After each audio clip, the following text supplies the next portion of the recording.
preparing.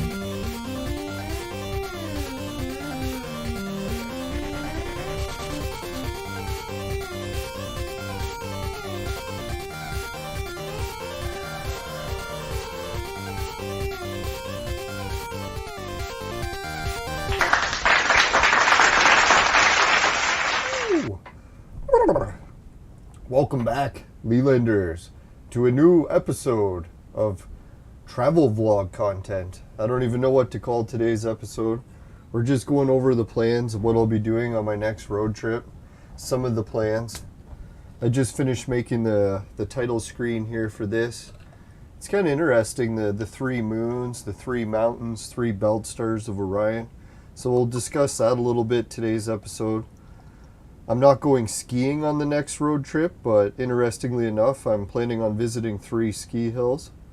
So that's why I got the picture of the skier.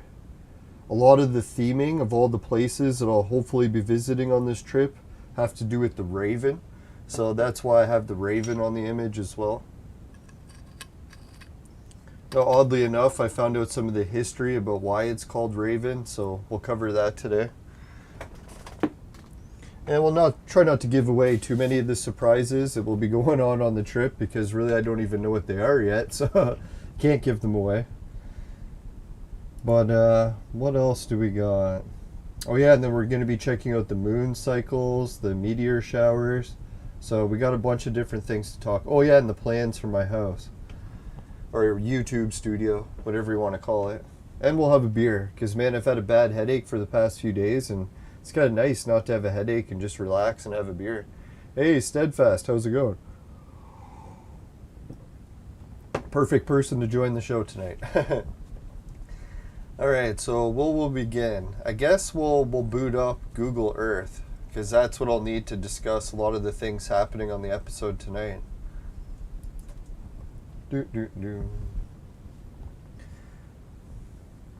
Yeah, this beer, I thought it was going to be flat, but it's not too bad.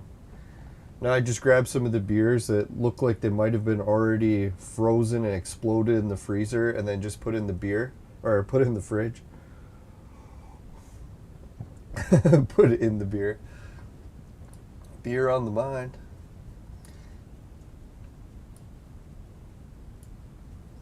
Alright, so in case anyone hasn't heard, ooh, we had an earthquake there. I didn't even know that, eh? Interesting. Is that like pretty much where Steadfast is beginning her journey? No. Oh yeah, it is, close to Cernia.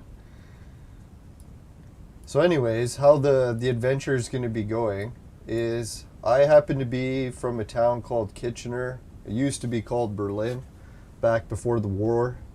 And I was actually just researching more of that tonight, but we won't get too off topic there.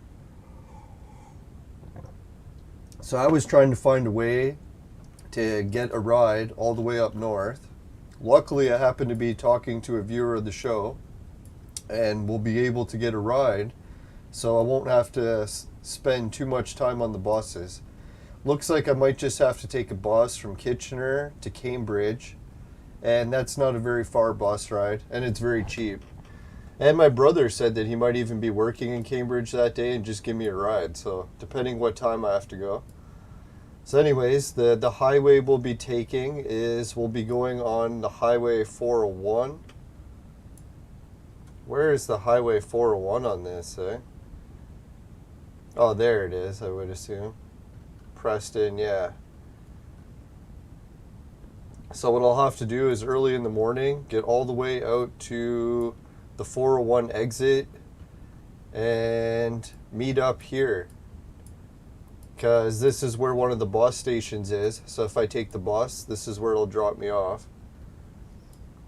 So I'll probably get some food at Tim Hortons, or maybe the halal places. No, what other places for food are there? I don't know. There's a Lone Star Grill, Keg Steakhouse. So it's probably going to be early in the morning, so I doubt anything will be open except for Tim Hortons. So then checking the road trip time, let's go from here. Preston. Oh yeah, we're not in Google Maps. That's the problem. So what I'll do is I'll bring up Google Maps, and we'll set it up first before I bring it. just to make sure. Now, usually I have my home address on Google set for my address up north, but I just want to make sure it doesn't put my family's address on the screen by accident. All of a sudden, my seniors in my family have people showing up and going, "Where's Lelanders?"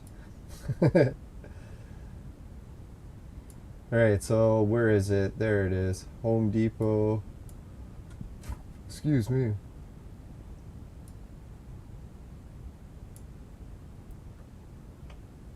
Is that the one? Yeah, it is. LA Fitness, Walmart Supercenter. So we'll put it as the Tim Hortons, and we'll ask it for directions from there to my place up north. Yeah, everything's good. It's taking a little bit longer to load than usual. So we won't be biking, won't be taking the bus, but we'll be driving. So we'll roughly have a 6, almost 7, yeah, roughly 6 to, well, what is that, 7-hour drive. Especially if we stop for breaks anywhere. So that's going to be quite the adventure by car. Normally what I like to do is take this adventure and do it all on the bus so I can just sleep the whole way. But staying awake for 7 hours on a drive isn't too bad. Especially if you have someone to talk to. So anyway, so yeah, that'll be that part of the leg of the journey. And I think we're going to be going through part of Toronto, but just the outskirts. Now, if anyone's ever made this journey up north before, oh yeah, and we'll be stopping at Kirkland Lake, so won't actually be going directly to my place, I don't think. The hell, man, why is everything loading so slow? Maybe it's because I got Google open?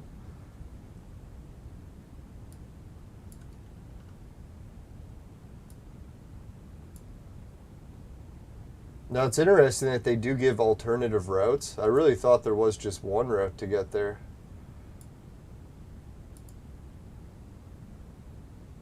Oh, Highway 400 takes tolls.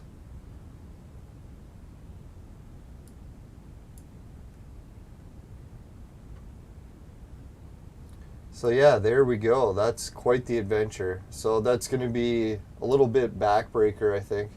I think the vehicle we're going in is a pretty comfortable one from what I've heard, so maybe I'll be less sore than usually going on the bus, because I don't know if anyone's ever taken like an 8-hour bus ride up north. It's definitely a little uncomfortable. That's what I was thinking, if they ever do take the train and add like a train route going all the way to, what is it, Kirkland Lake? Or swastika or whatever you call it. Swastika. I don't even know how to say it. But anyways, yeah, if we could take a train that far instead of just driving the whole way or bus, that would be pretty comfortable. Because then you could have a bed to lay down in. That'd be pretty nice. But really, 7-8 hour trip, it's not the end of the world. I know if people from Europe are listening to this, they're like, oh my god, 8 hours. Could travel through like 5 countries.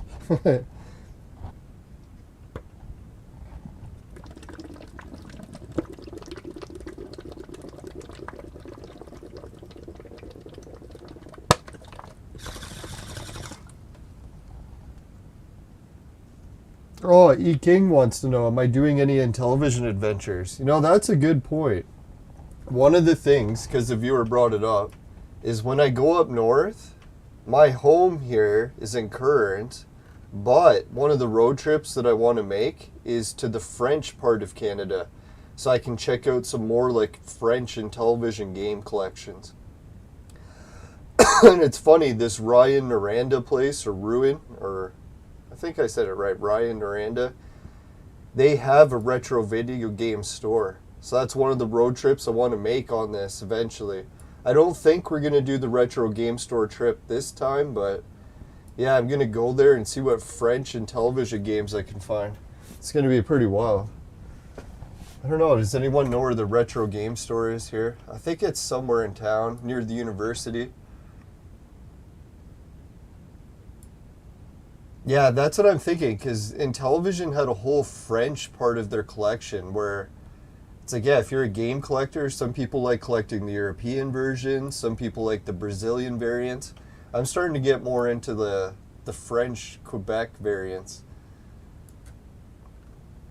Yeah, so that's one leg of the adventure. But yeah, that'll probably be in a future one. Now this one, the whole thing that I was talking about the Raven before, is I never realized this. One of my guests that was on the show as a podcast, he was telling me Mount Cheminis isn't really the only major feature for mountains up there. And I kind of gathered what he was talking about was this one. There's like a giant ski hill on the Quebec side. So I was like, oh, that's what he meant. But then I started to realize that no, he meant more closer to Mount Cheminis. And then I started to realize, yeah, there is like a whole mountain chain next to the mountain, right? So I was always just focused on Mount Cheminis. Then, oh, I wonder if he has that. There was a gold heist story where someone was talking about the old town Cheminis and how they came across another ski hill when they were trying to escape the police with the gold. So they were going through currents, they had the gold, and they went past what they called the Raven Ski Hill. I was like, wow, the Raven Ski Hill, that's pretty wild. I've never heard of that. And then I remembered I'd heard of Raven Falls before. So if you go down here, there happens to be a big waterfall at the bottom of Lauder Lake that's called Raven Falls. And then I found out even Steadfast was talking about it. There's people that have nice cottages around the Raven Lake cabin. So that's when I started to realize if there was a Raven ski hill, it must be somewhere near this Raven Lake and Raven Falls. And then I looked it up on Google and I found the coordinates. And guess where it showed the coordinates to be? Right here. So this was the old Raven ski hill. Let's see if we can get a picture of it. Dun, dun, dun, dun. Where is it? There it is. So apparently this Raven ski hill, not only is it a good course, like a good ski hill, guess how good? See if I can find it. I'm going to have to open my other Facebook. Let's try to do that. Now, some of the best messages I had, I sent to someone in a Facebook chat, and I don't have them copied anywhere else, so I just have to open that message. Now, I had a feeling, like, I was like, Jesus, man, these mountains, they look bigger than I thought.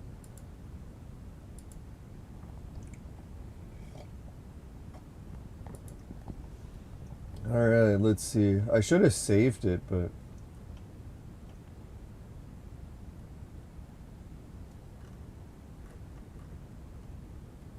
Now, I was talking to someone today about getting an RV as a backup plan, too. So if my garage doesn't get fixed, if my house doesn't get fixed, maybe I can just go with the RV as plan 3. Here it says, they named it Raven Mountain because of all the birds flying around there. Apparently there's lots of ravens. But they found from the air, and they went back and explored it. And they decided that they found out later on the maps that not only was this a good ski hill, but it was the longest slope in all of Ontario. So my entire province. And then one of the ladies remarked, oh my goodness, it was even bigger than Collingwood. And Collingwood is apparently like one of the best ski hills in Ontario currently. So it's bigger and better than it. So that's why they decided to build the Raven Mountain Ski Club. So isn't that kind of a shame? Like this giant, like Olympic-sized ski hill, biggest in the fucking province, ended up getting shut down. And I think the reason it got shut down, let's go over, is because Cheminis, it became a ghost town. Like quite literally, the town got destroyed and demolished, so there's almost nothing left. I think Steadfast said she knew one of the only people that were still living in Cheminis, the old ghost town, the last house or whatever. They even used to have their own train station. So yeah, this used to be a giant thriving community called Cheminis, and it even had a huge ski hill, the biggest in the frickin' province. So let's take another look at the ski hill in more detail, Because I was wondering, like, is this really the ski hill? So if you look at that and you compare it to the image, it's like you can see it actually looks kind of similar, but still enough doubt that you're like, wow, is that even really it? So we'll go to another way to prove if it is it or not, other than the coordinates matching. So yeah, if you go to Google and we go to this Raven ski hill, see if I can find it quick. Starting to get more familiar with the globe in my province. I can just zoom right in and out and sometimes get it right. Alright, so there we go. So see the ski hill? All I have to do, let's see if I can make this even bigger. There we go. So yeah, what I can do is take the ski hill, hold the control button, and now I can spin the globe in different ways than I could before. Or at least I'm supposed to be able to. Oh shit. Fuck, where were we? Now I lost my orientation. So that's the thing, when you spin the globe like that, then it's easy to get turned around. Oh, there. Oh, there it is. Perfect. So what I'll do is I'll zoom way in.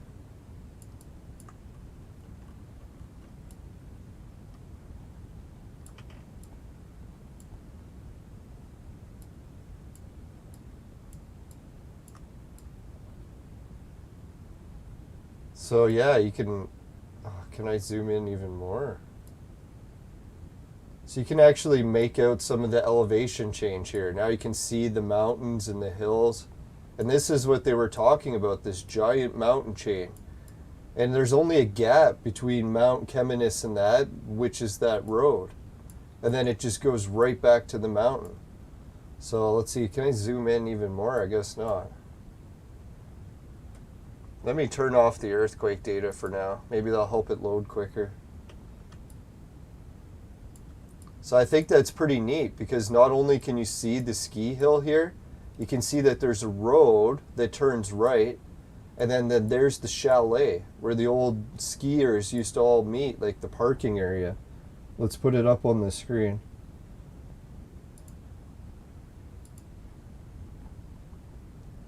So now when you're looking at it, I think that's definitely it, right? Like you can even see the chalet matches, you can see the different ski runs. So the only thing I'm wondering, I was asking some of the locals, does anyone know if we can actually still go up to the top of the ski hill, like walk up it? Or is it private property now, no one's allowed there? I was thinking it's probably ATV trails, if we're lucky. Because yeah, that'd be sick. And everyone's probably wondering, why do I even care about all these different ski hills? Let's go back to the other screen for a sec.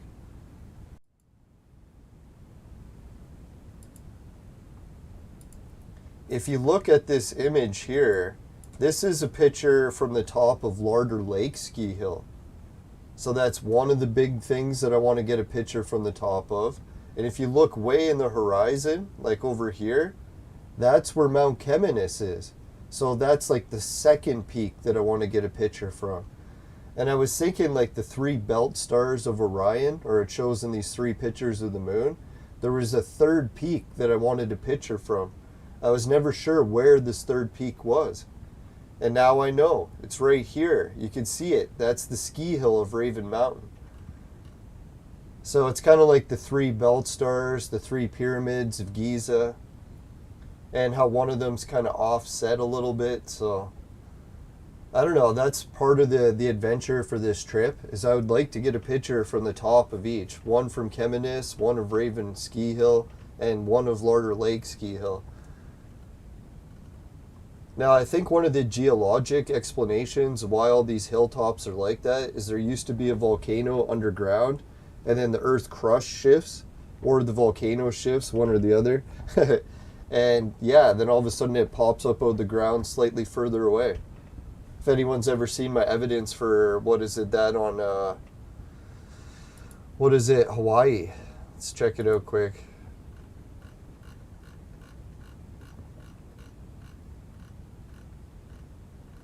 Ghost Mountain is cool too. Yeah, there is reports of Bigfoot and Yetis. Let's show the viewer they mentioned it. So if I go to my older file collection, this was some of the first things that I was researching when I got up north.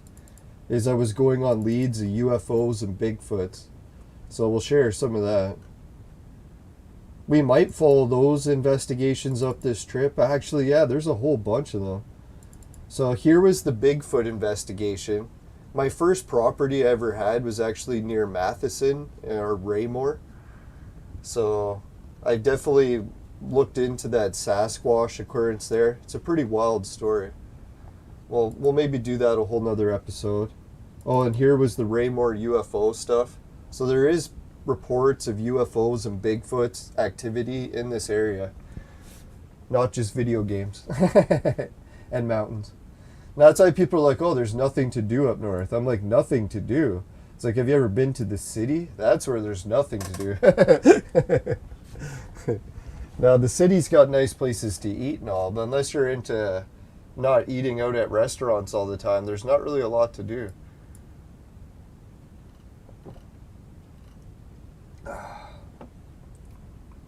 Alright, so I think, yeah, we're all orientation fucked right now, so we'll shift that back to normal.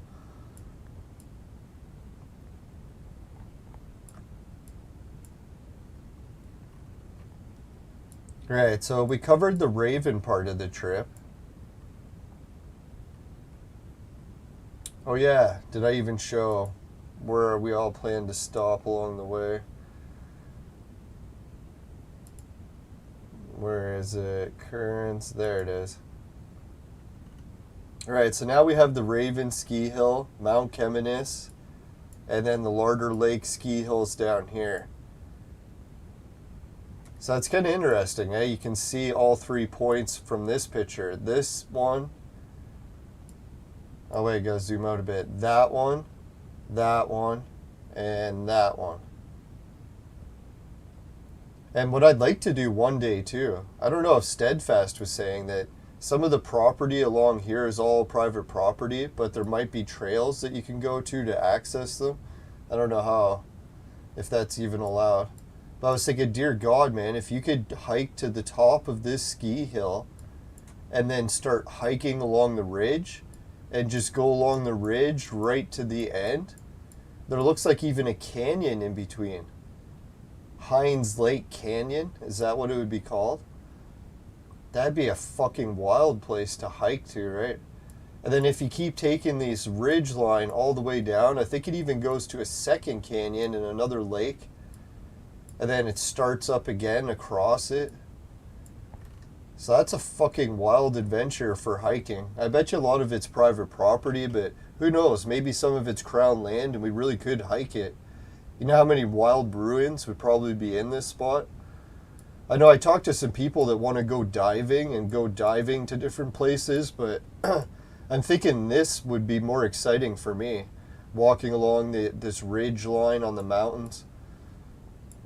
I should have realized it too, because all the pictures I was looking at, I kept seeing a mountain ridge line, and I never realized, like, man, that's actually a decent mountain ridge line. Like, just look at it in this picture. You can see Mount Cheminis. There's the ski hill. But damn, this mountain line goes for quite a while. And you can even see where the canyon is. So, dear God, man, I'm thinking when Cheminis gets rebuilt, like it becomes a real town again, it's going to have so many amenities, right? Like, people are talking about tourism in the area. It has the fucking biggest ski hill in the goddamn province. For shit's sakes, like, how much better could it get? Like, I'm not really into skiing and all, but I just think it's neat that there's that many. Hey, George, how's it going? Holy shit, Super Chat. Thanks a million. It's weird to get Super Chats on this research, or show's topic. Yeah, Steadfast was sharing the information. I didn't realize that there was a, what did they say? When the treaties were made with, what was it, the Hudson Bay Company? Let's show where the Hudson Bay is. So this was the Hudson Bay Trading Company up here. which they're actually thinking about doing a train line connecting all the way to Toronto. So actually, if you take one of these rivers, I think it's either the Moosonee or could be that one. It actually goes all the way to Raymore, where that UFO encounter was. But anyways, so where the treaty was with the Hudson Bay Company, they were the ones doing all the fur trades from here back to Europe. So they did the treaties, I guess. And then when the treaty went through, they said that they divided the land with all the different, what do they call it, houses or clans, I don't know, I can't remember. But anyways, so when they were dividing it all up, apparently there was a group of people called the Beaver House, and that they were never considered an actual group big enough to get part of the treaty deal. So they were pissed off for all these years, and just recently, I think, what was it, Steadfast saying like this week or something, that they actually got recognized. And the weirdest part of the whole story is that where they got recognized, I guess their land is around here. Maybe even the Stonehenge and the Pearl Beach site. Is that the same as the Beaver House? Wouldn't that be weird?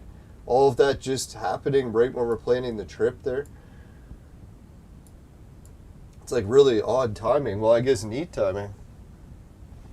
Yeah, the French expeditions, they would take the furs all the way down the river. I know because one of the first properties I bought was on that river. So I was like, holy shit, this is like an ancient fur trade river that I had in my property. But I had to sell it because, man, I couldn't get good access to it. It was too remote. Oh, the Abity River. There it is. Yeah, so if you follow that Abity River down, it goes all the way to Lake Abity, which is by Iroquois Falls. Iroquois Falls, I don't know if we'll ever get a chance to go on this part of the adventure. They got a fucking bridge here. I don't know if you can see it on here. Here it is. Yeah, the fucking bridge from hell, man. Or, I don't know, maybe it's another bridge, but yeah, this one looks like it. So anyways, we go to Iroquois Falls. My brother's like, let's go check out this bridge. So we go to walk across the bridge, and guess what? It's a fucking deadly bridge. Like, this river is massive. There's like jagged rocks all on the bottom and like a giant waterfall to get sucked into turbines and shit. So yeah, if you fell off this bridge, I don't think you'd be making it. Not to mention it's like a 10 or 20 story drop to the water. And then the bridge is just like no railing. So when you go to grab the railing, there's this huge gap of nothing, just a fall. I was like, holy fuck, man, why don't they put a sign saying don't try to grab the railing, right? Go to grab the railing and you can't even reach it, you'll just fall through the gap. It's fucking crazy. I can't believe they let people walk across it. I was like, man, if they had this bridge in Toronto, they would have signs or like guards or fences all around it. They'd be like, no one would be allowed to walk. But in this Iroquois Falls, I don't know if it's still like that, but you could just walk across this like deadly bridge. It's fucking crazy. I don't know, it's really the most dangerous bridge I've ever seen in my life. I couldn't believe there was people walking across it. I get it, if you just stay in the middle of the bridge, you won't fall off, but holy, if you go to grab the railing, you're done. And it's like you can see through the bridge while you're walking, so it's like very like claustrophobic or paranoid that you're just going to fall through one of the boards. Especially for the height. Oh god, man, that place is intense. So I don't know, maybe we'll go there on part of the journey, and probably not this trip. Now, the other part of the trip that I'd like to visit, where is it, Matheson? That's actually where some of my family's from. They're from Matheson, so I know that area a little bit. There's a really good Chinese food place. I think it's this place right here. Or somewhere near the highway, if that's the highway. Or no, here it is. So yeah, the Chinese food place is near the highway here. And boy, was it ever good. And you know what? The lady at that place was so nice. She actually recognized my brother from a trip like years ago. She's like, oh, I remember last time you were here. And he's like, what? It was years ago. And she remembered him. I was like, wow, what are the odds?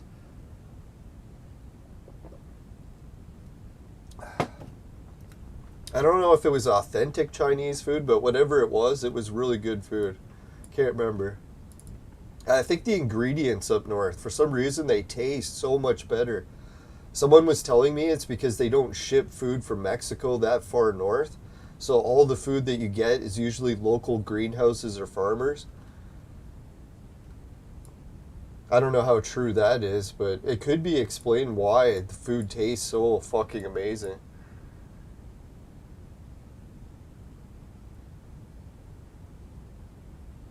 Yeah, that's what I was thinking. George is right. On the trip, I might do a little bit more foraging this time. I'm not going to get into the risking the mushrooms. Who knows? Unless I find one that I know for sure, but no, I better not, because that's not a good example to make for people. Shouldn't be going and eating random mushrooms, even if I know pretty sure what they are. Yeah, so the first property I ever bought, I actually owned a few acres of land right here on the river. But someone else bought it, and I don't know if they ever developed it. And this river was so treacherous when it came to trying to get into it because there was no road access. So the only way I could really get in it was take a canoe down here and try to get all the way up. But there was treacherous rapids the whole way. And there was dams, so it definitely wasn't safe. But if you want to know how close this place, my first property, was to the UFO sightings, guess where the UFO sightings are? See if we can find them.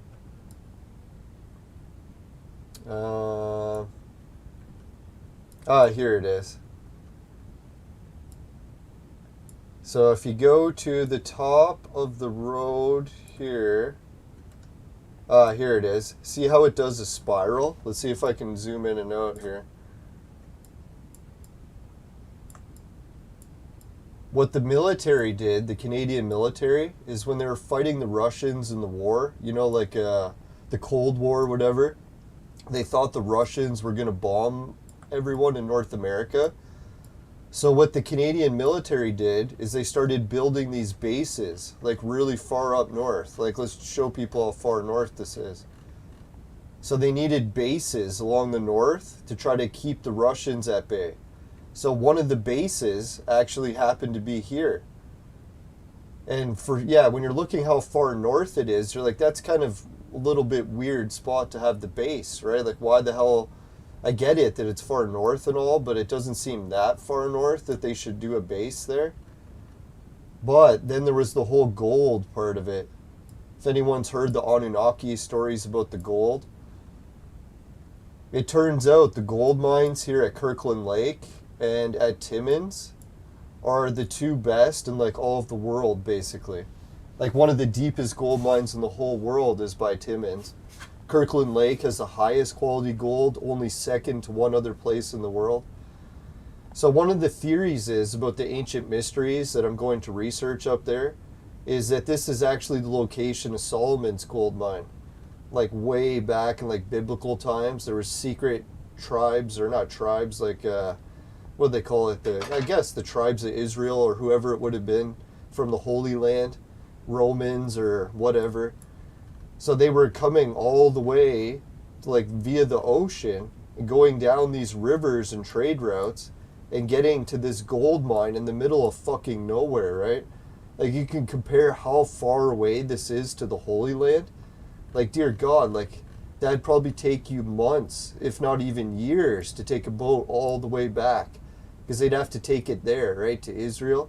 So they would go all the way through there, all the way through there, all the way down the fucking river, and then bam, they're here at the gold.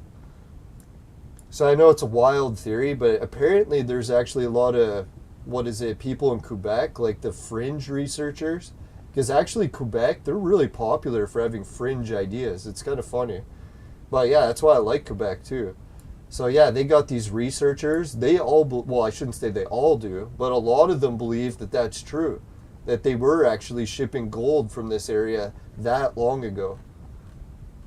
So I don't know. It almost seems hard to believe, because wouldn't some of the natives have told people about it too? But then there's the idea that the natives also like to hide the gold mines, so they wouldn't really go around telling everyone where they were anyways. And then the whole idea too with the ancient mysteries research is the main reason all the towns around here are named Virginia Town is because of the connections to the Freemasons in Virginia in the U.S. Some of the biggest, like, I guess, who is it, George Washington? Could be wrong. I don't really follow the Freemason stuff too much, but... So yeah, that's why all this stuff is called Dublin and stuff. They named it after the Stonehenge site. So yeah, that's where, I don't know, it's kind of funny, eh? It's like I'm going up north, doing all this weird ancient mystery research, but really it's on the fringe of like some of the biggest mysteries you can talk about. Solomon's mines and the different trade routes between North America and Europe, like fucking ancient times. And it's really the fringe, like no one else, well, I shouldn't say no one, there's a few other people research it, but it's pretty well not known, right? Opposite of well known. Like you'll see how many researchers going to Egypt, how many going to the pyramids in Mexico, how many going to like the Nazca Lines or Easter Island or something. But when it comes down to it, like how many people are actually going and looking for Solomon's mines, right? Some people do go and they look in different spots, but how many people are really looking here? It's probably just going to be like maybe 10 researchers this whole year that will even consider it and go and look. And we'll be some of the few. It's pretty exciting when you think about it.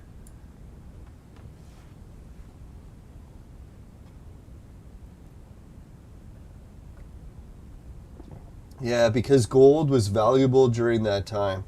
That's the weird thing, eh? Even in human history, we go back to the earliest Sumerian times and the Anunnaki and shit, and they were always about getting humans to mine gold for them. So it's not even like humans really had any use for it. We were always just mining the gold for the fucking gods, right? They always had this bloodlust for more and more gold. They couldn't get enough of it.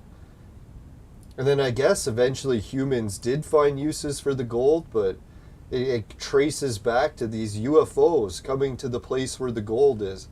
Oh yeah, that's what we were talking about. Because of all this gold here is why they had the UFO base where the military is. Let's show it. I don't want to give too many military secrets, so we'll try not to give too much here, but what they did is they had this giant base, and where's the top of it? Top of a dormant super volcano. So just like Mount Cheminis. So people are saying that the military actually carved in a huge underground base in this fucking mountain cavern and like a dormant volcano. So can you imagine? Last time I went there to explore it, most of the ruins in the base was all deactive. So you could find like old military jeeps and like sheds and stuff, and they were all decommissioned, and all the computers were like shut down, nothing was turned on, everything was abandoned. So I got permission from one of the real estate people who were trying to sell the place to go and take a look around. So we looked around, but some of it was dangerous, right? It was so old and decommissioned that you could fall through the floors and shit. So definitely, if anyone's going there, make sure you get permission and be fucking careful as hell. Who knows? They might have already sold it all, so it might not even be for sale anymore. But yeah, you could buy like old hangars and stuff where they had jeeps from the war and shit. So what the history with this military base, where it gets really fucked up, if anyone hasn't heard already, look how much ruins there is. There's like ruins of an airport that used to be here. This is all the ruins of like giant, RV trailer parks.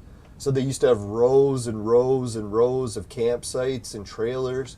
So this was like one of the biggest resort areas of the country. So isn't that funny how this military base was thriving during the war with Russia?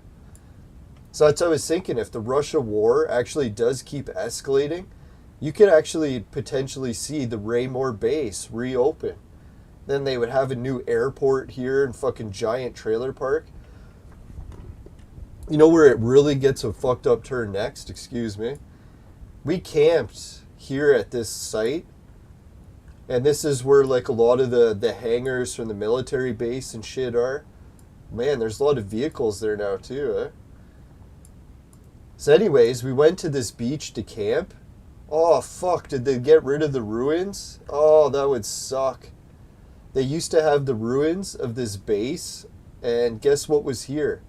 There was the ruins of a fucking celebrity nightclub where some of the richest and most famous celebrities in the world were partying here. And they had like a fucking like giant marble fireplace, and it was like a nightclub next to a lake in a fucking military base that's like top secret fighting the Russians. So we actually got to look in the windows and see the nightclub. There was actually the ruins of it still left. And we got to camp on the beach. And some weird people came to talk to us while we were there. I shouldn't say they're weird, but it was a little bit weird.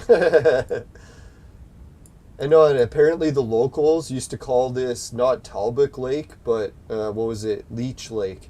Because every time you swim in it, you get covered in leeches. But isn't that weird, eh? Like some of the richest celebrities in the world were coming to party at this beach. What is the odds of that? Why, right? Because of this weird military base that has UFOs coming to it? Like, isn't that a really fucked up thing? I guess a lot of the things I'm into are fucked up, but man, this one is probably close to the top, right? Maybe. Yeah, so that's the history of Raymore. I actually talked to a guy who got some gold mining claims down here, and he was even talking that I could come and check out his claim sometime if I wanted. So I don't know if he's still mining there or not. Maybe he gave up, but... yeah, I kind of missed that property and that military base. I don't know if we'll have time to camp there and check it out and see if that nightclub is gone now. It looks like the ruins of it are gone. Because it used to be right here where that white square is. So I don't know if it's just a bad satellite image or it's actually gone. Steadfast wants to know, when was the partying there? I think it was big when the base was still open. So it must have been around the peak of the Cold War. So it would have been like JFK and stuff, people partying there. I don't know who. They said it was the world's richest celebrities and movie stars. So why they were partying here? Like, not to make fun of up north or anything, but it seems so weird, right? Like, why wouldn't you party in Montreal or Toronto or something? Why would you come all the way up to this weird military base?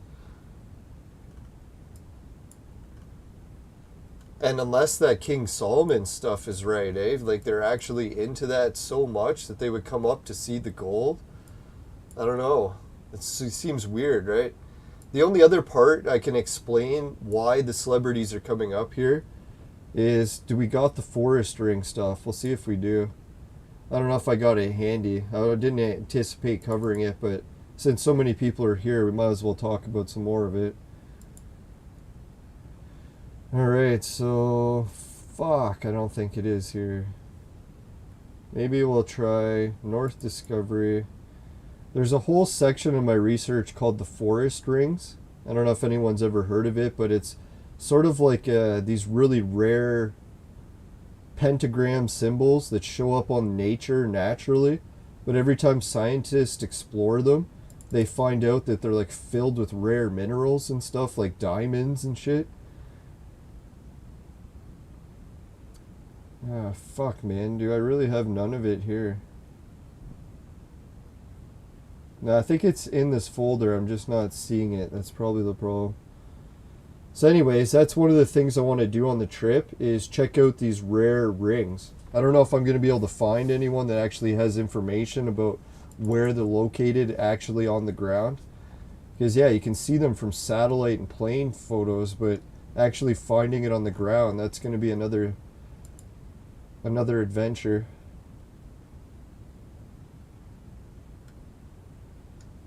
Yeah, shame. I don't have any of the forest rings. Oh, here it is. I got a whole folder of it. Thank God. Alright, so let's go to the forest rings. We'll go to the last picture first and work our way back, because it seems like some pretty good ones. So one of the things I've been researching up north is trying to solve the murder mystery. If anyone hasn't heard, there's like this brutal murder sacrifice that happened on one of those holy mountains. The Sacrifice Mountain, Cheminis. And then we got the native stories that tell us about the different energy that the sacred stones are there to collect. So I was thinking, can we find more energy other than the Stonehenge, that there's actually like this weird energy field that's worth collecting here? So there was a story on CBC. I don't know if I got the image from that. Yeah, here it is. So this was an article that CBC ran, and they called it The Lord of the Rings. So they started to show different locations in Canada, like Ontario, that have these giant ring patterns that they're trying to solve. Some sort of weird, powerful energy. And they showed two different spots, A and B. So I was like, wow, or north, whatever that is. So I started to look at those locations, and I'm like, wow, have I ever heard of any of these spots before? And started looking into it some more and more.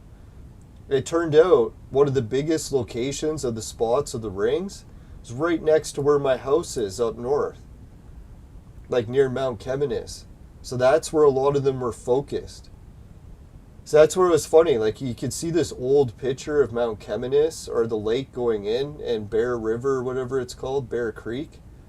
So really, my house is almost right in one of the forest rings. So that's when I was looking into, like, why was my house so haunted in the past? The people that built my house built it on one of those forest rings, one of them with the weird energy. So not to freak anyone out, but when you come to visit me at my house there, it's literally in one of those weird energy spots, right? I think that's the one. I could be wrong, but somewhere close to the energy. So I think what happened is people realized that a lot of the gold is in those energy spots. So that's why all the gold mines, really, they should be mining over here. But they got pretty close. They're over there. They got the Trans-Canada Highway and that Highway 66 going with the gold vein. But you can tell the gold vein is off by a bit. They really should be mining. Unless some of the mine's already there and it's just underground. So I don't know if on the trip, if we'll ever get to explore some of these actual rings and find out where they are. I don't know, what other images do we got of the rings?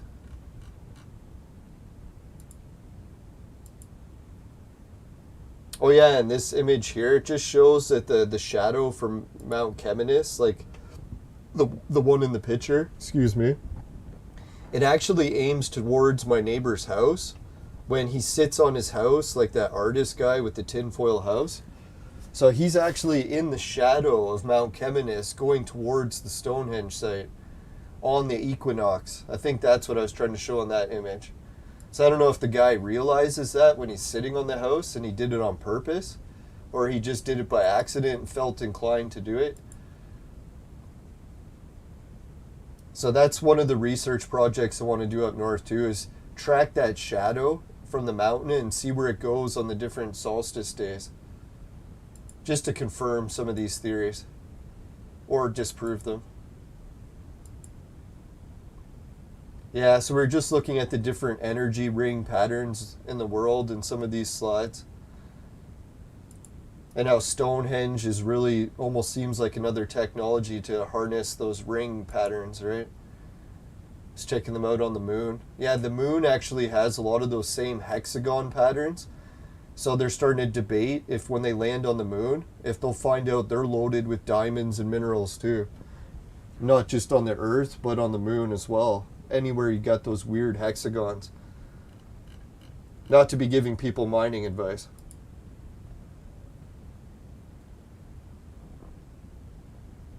Yeah, that's the one thing, when the ice from the ice age is melting, maybe that's how it did it, right? Created the hexagons and deposited the minerals. They're still trying to solve how it all happens. See, there's the guy, right? Like he has a giant, what is it, what do they call those cargo seats from a minivan? He has one up on his roof, and he even built like a ladder and a support so that he could sit on the roof of his house and see Mount Cheminis. If anyone wants to know, that's also why I bought my location for my house. The house was shit. I just needed that location. Because, yeah, I wanted to be able to put a big balcony up and see Mount Cheminis. And there wasn't really a lot of other places that you could buy and actually get a view of both Cheminis and the Stonehenge site. So that's why I found it so neat, is one of my neighbors across the street, he was actually into the same thing. He wanted to build a big thing to see the site too.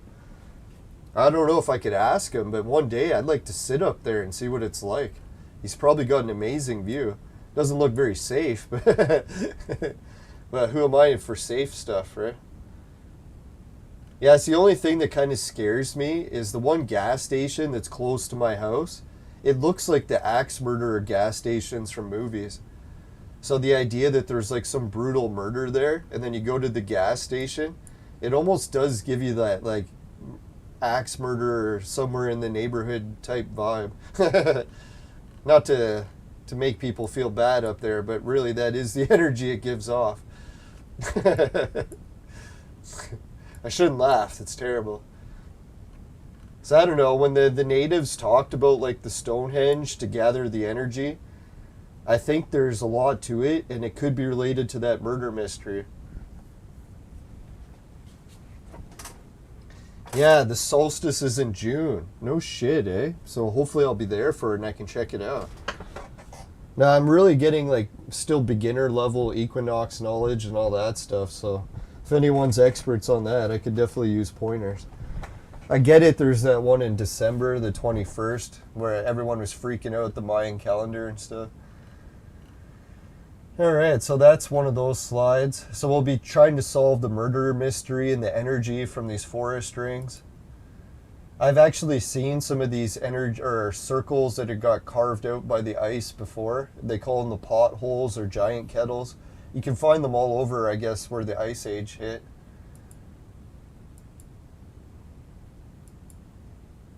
Yeah, so that's where I was trying to show where my house is there. So it's pretty close to the energy lines. Wow. Now, what are the odds, too, that my house is so close to so many cool things?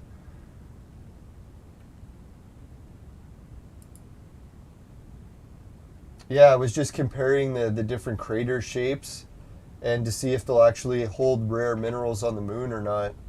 I bet you they will. Oh yeah, that was the other thing. These forest rings, guess what else the scientists discovered? They contain anti-gravity properties.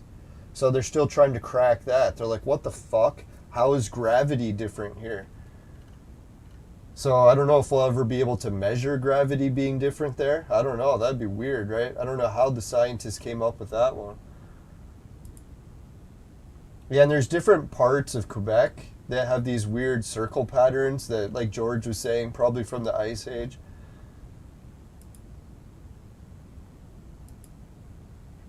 Yeah, I like that circle patterns. I like circle patterns of all kinds. Kind of looks like a woman's butt. No, I'm just kidding. Energy point, yeah. Oh yeah, that was me on the trip when I went and saw some of those giant potholes in person. They got some of those near me, so if anyone ever wants to see them, just let me know. I could take you on a tour there. It's not that far from my house. About an hour, well, not even an hour drive, maybe a half-hour drive. Yeah, actually, they're really cool because a lot of the ruins, well, the different rock croppings around it, it all looks like the jungles of Cambodia. So it's actually a really cool spot there. Yeah, that's the cenotes. Alright, so that's it for the forest ring stuff. Jeez, man, is there ever a lot with those forest rings, right? Alright, so I guess we'll have to cover the other stuff that we're going to do up there. What else is there? We got the ski hills. Oh yeah, I guess we'll share some pictures of my house. So we're going to talk to the local Mennonites. It came down to, I think, an offer from a building company to just drop off a shed. There's another offer where a guy can just repair my old shed. There's another offer to demolish the shed and then put up the frame of a new one, but then I'll have to hire someone to finish it. But then it turned out one of my friends, actually a couple of my friends up north, said, what the hell are you doing, man? Make sure you get an estimate from the Mennonites. So I was like, the Mennonites? Where the hell are they? So let's check out where the Mennonites are next. Which is kind of funny because it was like going full circle. A lot of the bus trips that I've gone on up here, I actually met the Mennonites already. So I kind of had an idea of where they were. It turns out there's a giant Mennonite community right here in Englehart, and I think that's it.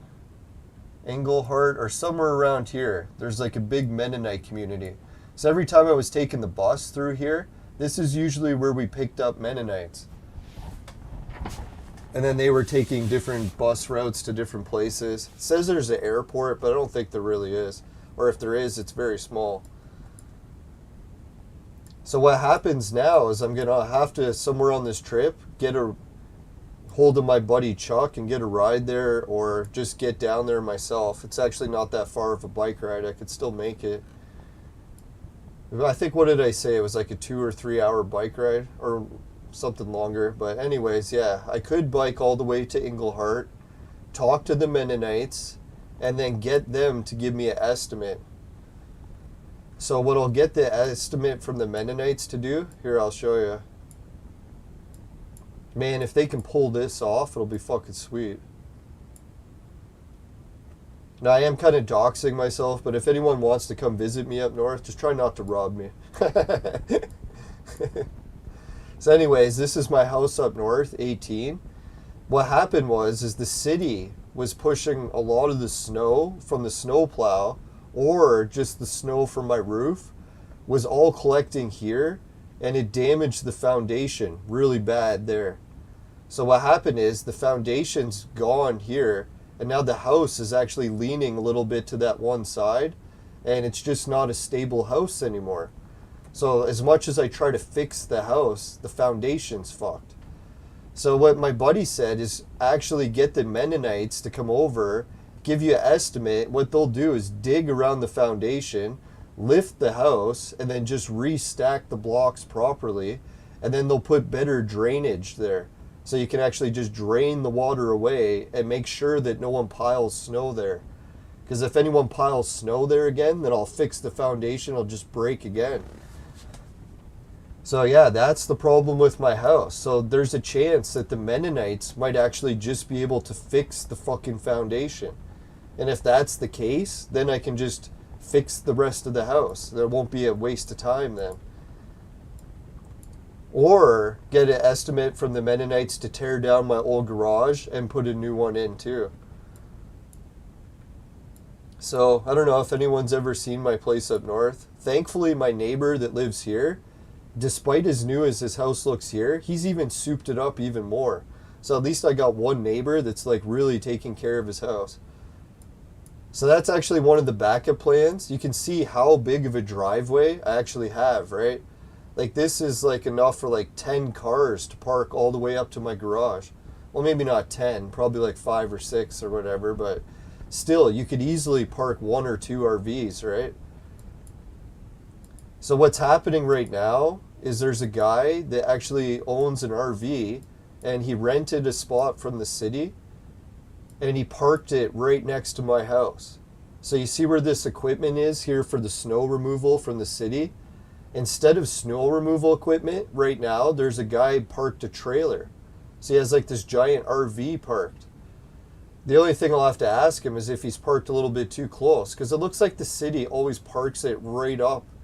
It's like, and where does my property line end? Shouldn't it end like, I don't know, but I'll have to check with them.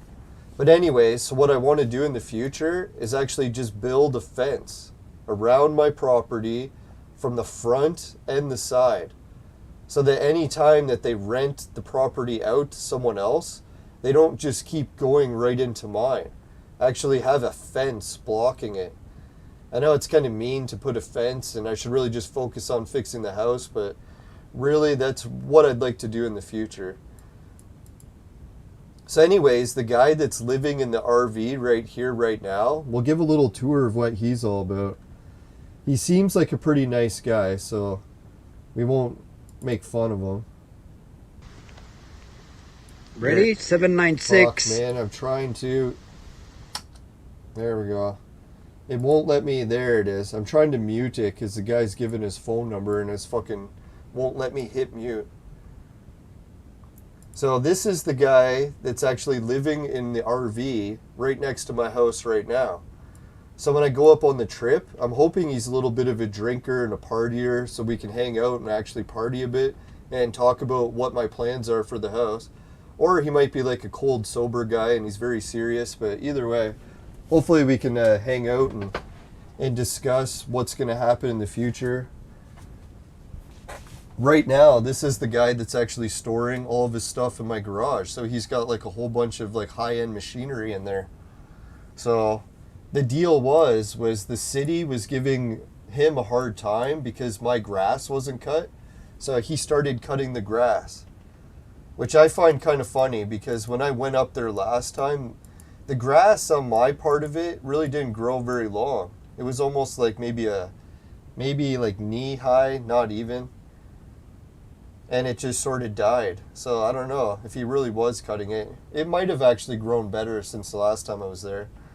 But I think that was a pretty good trade because really what I was doing was I was trying to find someone who could help cut the grass while I was gone in exchange for using the garage. So he actually started doing exactly what I wanted without even talking to him about it, which is kind of weird how that worked out. Now, isn't it kind of neat too, when you look at my house, you can see probably where the ski hill is. I don't know if that's the ski hill. Maybe that's where you can see the top of Raven Ski Hill, right? So that's what I was thinking. If I get the part added on to the top of my garage, have a balcony facing this direction, I might have a chance of seeing Cheminis from there. I hope. If not, I'll have to try to make a tower or something, but who knows. Yeah, so that's what's been happening. I don't know what's like this family of kids and this guy on the back porch. I'm pretty sure that's the people that owned the house when it was haunted. So I don't know. I feel bad for that family. I hope they're okay. Nothing bad happened in the house. Let's hope. But can you imagine, eh? Like, at least it blurs out their faces so we can't see them, but... Now, the freaky thing is when I bought the house, it came with the belongings. So I actually got the belongings of the previous homeowner. How many times do you buy a house and that happens? But I don't know. They didn't actually include all the belongings. I'd say it was maybe 10 or 20% of like maybe the stuff they couldn't get rid of. So it's not all their belongings, but yeah, a big chunk of it. All their home computers and stuff are still there. It's kind of a fucked up situation. All these weird paintings with like, yeah, let's show the weird paintings that I found in the house. Not to freak anyone out, but man, this house is haunted bad. It's like, can't you wait to visit? I don't want to hide it from people, man. This house has definitely got issues. It's definitely not my issues. No, just kidding. Alright, so let's see. Do I got the original house pictures? I think they're in this folder.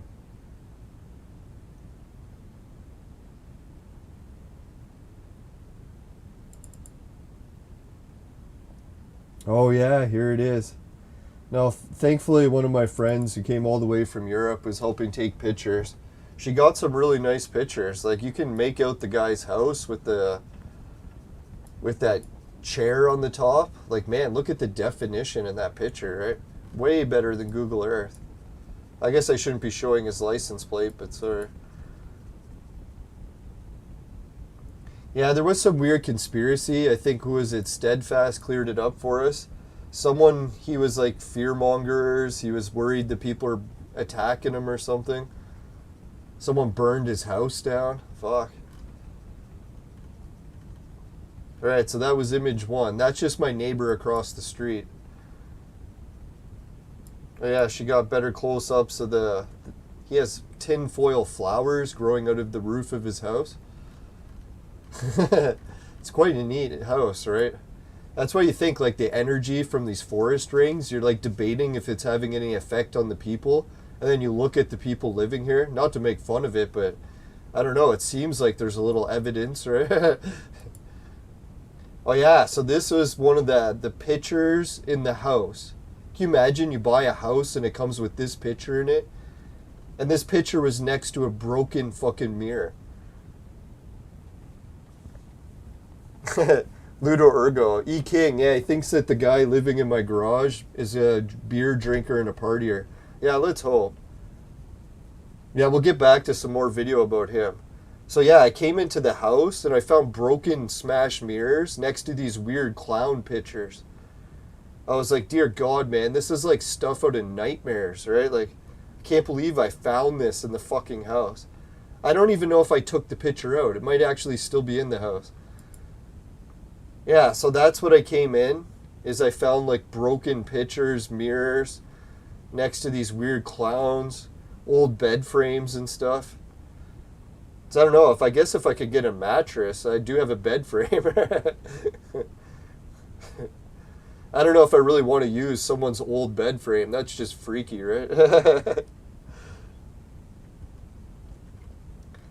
Yeah, I don't know, like this vlog that I make going to this weird haunted house, I'm even interested to see how it turns out. Dear God, man. It was freaking me out last time. Like this was the dilemma I faced last time. I got to the house and I'm like, this room here is actually still like drywalled and stuff. So I could really just put an air mattress in this room and crash in it, right?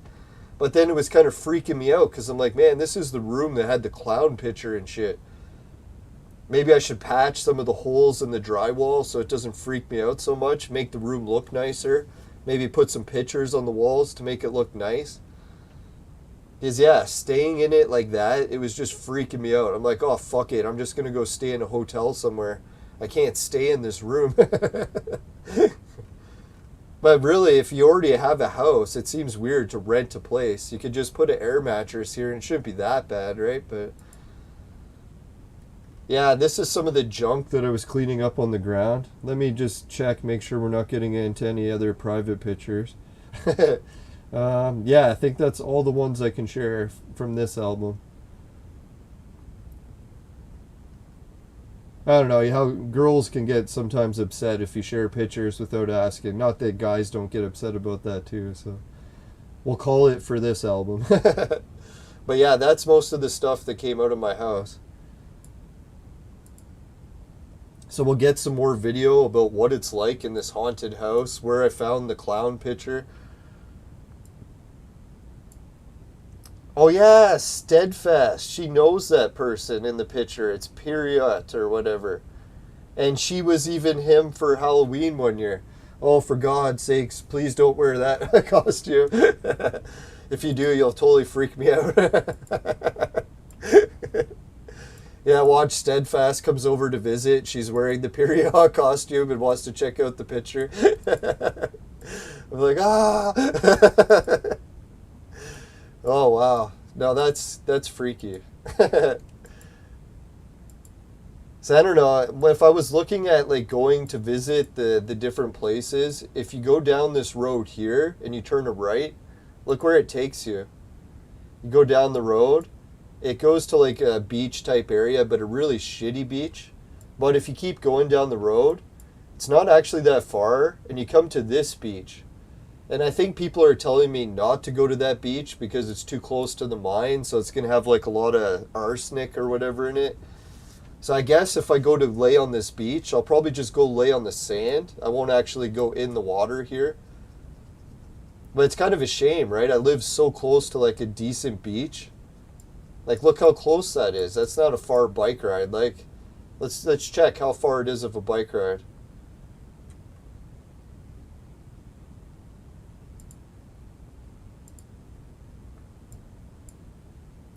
So one of the things, like, I'm not just going to be doing all work on this trip. I'm going to try to take some leisure time. So we'll go from there to here.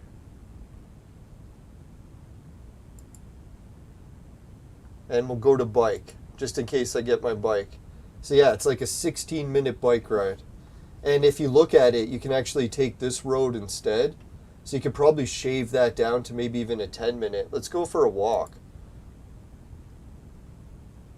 Yeah, so it's about an hour walk away, but I bet you can shave that down to a half hour if you go that way. Because then you don't have to go all the way up there. I don't know why it just doesn't show you there. Maybe you're not supposed to walk on this road. I don't know if anyone's from up north. Is this a private road? Or can I actually walk on that? Kind of looks like a private street because there it's Fullerton and then it just stops, right? So hopefully that's an actual road or a trail and I can take it and go to the beach. So hopefully that'll be some of my trip, is we'll do a video where I go to McConnell Avenue Beach, see the boat dock, and see what it's all about there. So the other bike rides that I'll be looking at, or who knows, maybe we'll get drives for some of them, is we'll go from there and we'll go to the Pearl Beach. This is basically where the Stonehenge site is, and the oldest beach in North America, basically, too. So that's about a 2-hour walk away. And if anyone's wondering, is it a bad 2-hour walk? It's actually not that bad, because when I took it last time, it actually goes through a lot of nice areas, like lakes and stuff, and different washroom areas, so you can stop and use the washroom. It even had like free water fill spots where you could like fill it with fresh water with a bit of arsenic in it.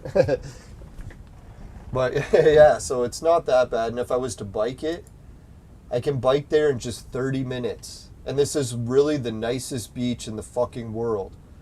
So that's why I was kind of joking with myself. I wanted to get a condo in the Mayan Riviera for the nice beach. But really, my house up north, it's a half-hour drive or bike ride from the nicest beach in the fucking world. Like, if you like ancient beaches. So why am I complaining that I didn't get a condo in the Mayan Riviera when really it's like life kind of turned out to give me a curveball, but the curveball wasn't that bad. Now that I look at it more from the broader perspective. Sure, I can't go to that beach every day because there's winter sometimes, but... So yeah, there's the beach of Pearl Beach near my house, and compared to Stonehenge. So you can see the Stonehenge sites in England and Canada geographically shaping. Let me just disappear for a sec. You can see how they actually look somewhat similar, right? Obviously not identical, but it'd be weird if they were identical.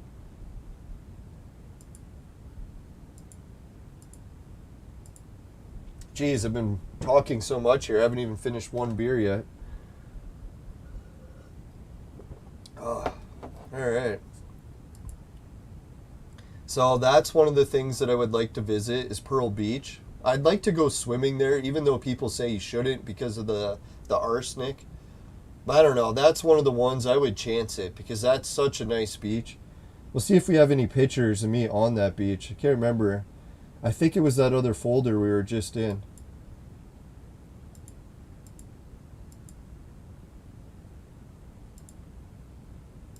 Yeah, because on that trip we did take a few pictures on the beach, I remember now. None of the skinny dipping pictures. No, I'm just kidding. I wish. Alright, there we go. So there's me sitting on Pearl Beach. People might say, oh, it's not as nice as the Mayan Riviera, but man, if you like ancient sites, this is like the oldest beach in North America previous to the Ice Age melting, right? Literally, the Ice Age melted, and this was one of the first beaches that people started using, like, after the ice. So, yeah, it was a nice trip. Let's see if I got any other pictures of the beach there. So I want to make sure I don't be sharing pictures of girls here. There we go. So that's some of the pictures of the water. That's more of the pictures of Pearl Beach. There was our campsite. Fuck, man, was that campsite on Pearl Beach ever nice? Yeah, we can keep going. There was my tent. I might actually try to bring this tent up because I think it can fit more than one person. And last time I was traveling, it was too much to cram in a one-person tent. So maybe I'll bring a two-person or three-person. I haven't decided. We'll test out the camping gear. And those chairs were actually already there. So we didn't have to bring those chairs. They were already there. Let's check out more. And they were really good for stargazing.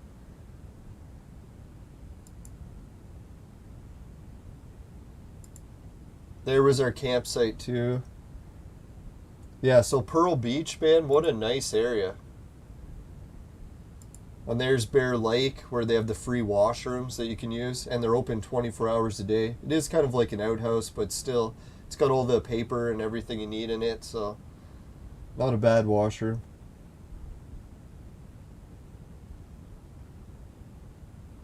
Right, so yeah, that's the fucking beach, man. Oh, man. It's hard to believe that my house up north is near a beach like that.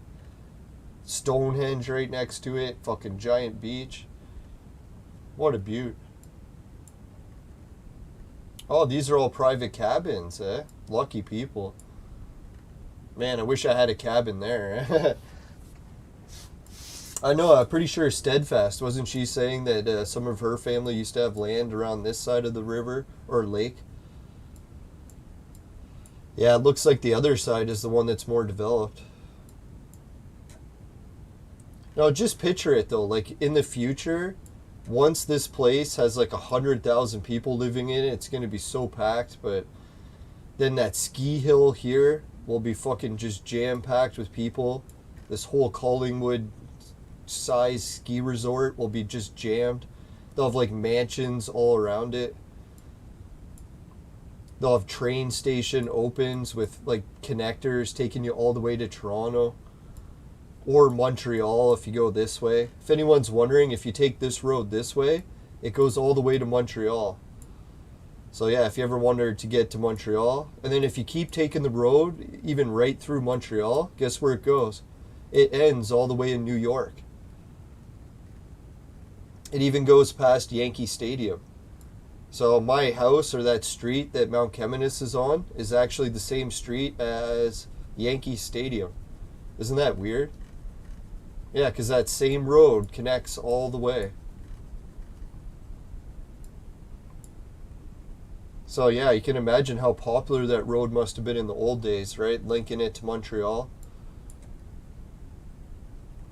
So that's going to be one hell of a travel hub in the future. I don't know, not to give people advice where to invest, but I think this will be bigger than Collingwood, bigger than Muskoka. This whole area is going to skyrocket again one day. Especially if people are into skiing, right? Like all these wicked ski resorts, like holy shit. Not to mention the gold mines. They said the gold mines here are getting so popular now that they're desperate for more workers. So they're trying to get as many miners to move up north as they can. But there's definitely not enough housing, so that's one of the issues. I wouldn't mind to stop by and see Crystal Beach, but I think that's more of like a touristy beach. Not really like an ancient site beach or anything, but still, as far as tourist beach goes, it wouldn't be bad to check out some bikini babes. Nah, I need to get out more. Clearly.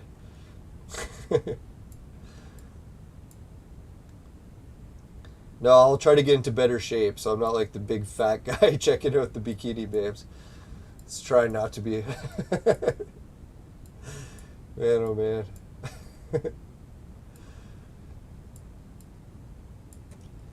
Yeah, so this is Kirkland Lake. This is one of the towns that my friend lives, or actually a few of my friends up north live. So yeah, we'll probably be staying some time in Kirkland Lake. I want to check out some of the gold stuff here too, because this is where all the big gold mines are too. A lot of the different streets are called Gold Street and stuff. It's kind of neat. Prospector Avenue. The Castle Building Center. Yeah, this is the place that was trying to help me build the garage. Pretty nice company there. If anyone wants to deal with someone for building, they got great customer support there. They even work with you over email. Oh, so there's the Kirkland Lake Hospital. Hopefully I don't have to visit there. It's good to know where it is. Now, if anyone used to watch Growing Pains, like the old TV show with Alan Thicke, this is where Alan Thicke actually was from, I heard. Allen Avenue. No, but seriously, I think that's where he was born. So isn't it weird? One of the most famous actors and big TV show came from all the way up here. Which kind of reminds you of that thing where the famous actors were all hanging out up there, right? What the fuck was with that? I don't think the famous actors are hanging out here as much. Maybe in Timmins. That's where Shania Twain is from, if anyone's into country music. Yeah, Timmins, that's where Shania Twain is from. This is, like, you can tell, some of the biggest gold mines ever. Fucking giant mines in Timmins.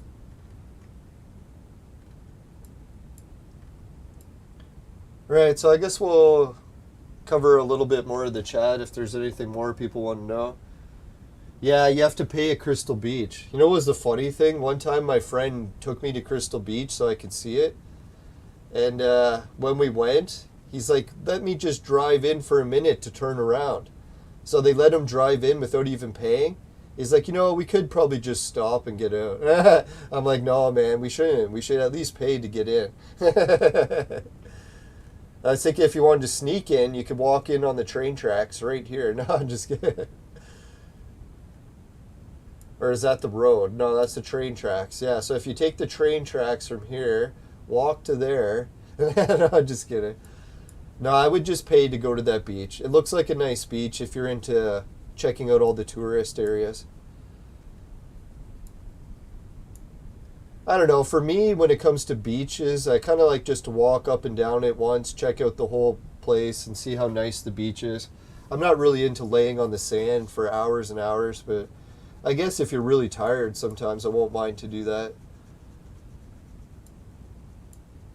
Yeah, look at these people. Aren't they lucky? They got cottages on this beach too. So lucky. I wonder if they have to pay to use the beach. Probably not, because they have their own docks. I don't know if Crystal Beach is one of those beaches that might not have the high arsenic, so that's why more people swim there. I don't know if that's true or not.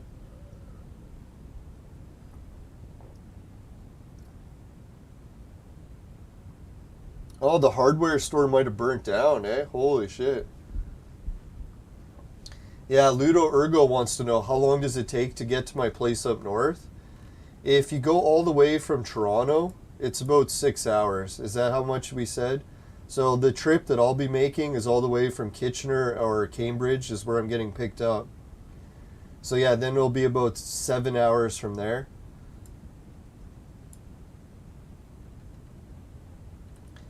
Cross the tracks. Yeah, the wrong side of the tracks. Nah, that's where I live, on the wrong side of the tracks. No, right now where I am, I'm like right next to train tracks. You can hear the train sometimes in the streams. Yeah, so what Toronto and the government of Canada is working on right now is they're actually re-establishing a commuter train that goes from Toronto all the way to this place called, where was it again? The swastika place. I don't know, I bet you they're going to try to force the name to change, or the town to change their name. They're even trying to take it off the map so you can't see it unless you zoom all the way in. Like, look how far I had to zoom in for it to show it. So, obviously this town is older than World War II, so it has nothing to do with the Nazi swastikas. Although, technically it is the same ancient history part of it, but before the Nazis. Yeah, this Culver Campground, that looks like a nice place too. I've never been there. So anyways, that's where the train will drop you off in Toronto, from Toronto in the future. I think they said it's going to be the first train taking people there will be in like 2 to 4 years, something like that. So pretty soon. Like, fuck, man, 4 years goes by so quick. So anyways, I'll be taking trains all the way from Toronto to there. And then I'll be calling my friends in Kirkland Lake to help get rides to my place, or just hiring a cab. I actually found a driver that does trips, and he drives people from Val d'Or, and he drives them all the way to Timmins. So that's his commuter service. There it is. So he drives people from here to here. So I was going to ask him, man, can I just get a ride from there, or no, from my house to Kirkland Lake? And it's funny because, excuse me, he only charges $30 for a ride from Val d'Or all the way to Timmins. I think he has like a vehicle and he fills it with people and he drives back and forth, back and forth. So one of these days, if I ever need a ride, if everyone else is busy, at least I got a cheap ride that I can get with him. Or technically I could just bike there, but Kirkland Lake, let's see how far of a bike it is. I think I worked it out that to bike to my friend's house is roughly 2 hours.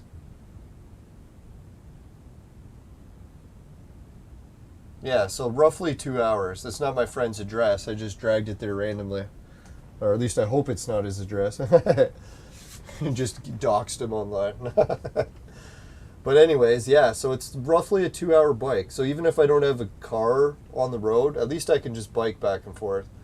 Or if I had to go all the way to the train station, let's see how far it is. Probably 3-hour bike ride. No, about 2.5. So if I have to bike all the way home from the train station, 2.5-hour bike ride. So it's not like it's unreasonable. I know that's a long bike ride for some people, but I usually go on bike rides like that just for fun. Yeah, let's go check out Larder Lake. One of the places I'm going to stop in Larder Lake. Someone mentioned it to me as I should drop by the lodge, the Dublin Bay Lodge, and ask the history, because apparently there's some people there that know the history really good. So we'll have to check that out. I think there's a pub somewhere. Is it called the Vault or another one? I remember looking at the map and there was like a pub on the top of the hill that I wanted to check out. Yeah, so I'll probably try to go into Dublin and have a pub beer. I'll probably never do it in Europe, so this is probably the closest I'll get. The pub in Dublin. Yeah, the Black Bear Inn. I know some people like that place. Oh, sports bait tackle. I'm looking for a bar. Wasn't there a bar here? Maybe that is the Vault. Yeah, because I can't see it being too big of a pub, right? That's a library, so we'll have to check that out too. I was looking for the pub and I found the library. Yeah, like that's a nice view of the water from even the library. Hey, there's the Sears shop. I was just talking about Sears. Oh, here's the grocery store. So if I ever want to get groceries and bring them back to my house, I'll have to bike for 2 hours. Or no, not 2 hours. How long was it?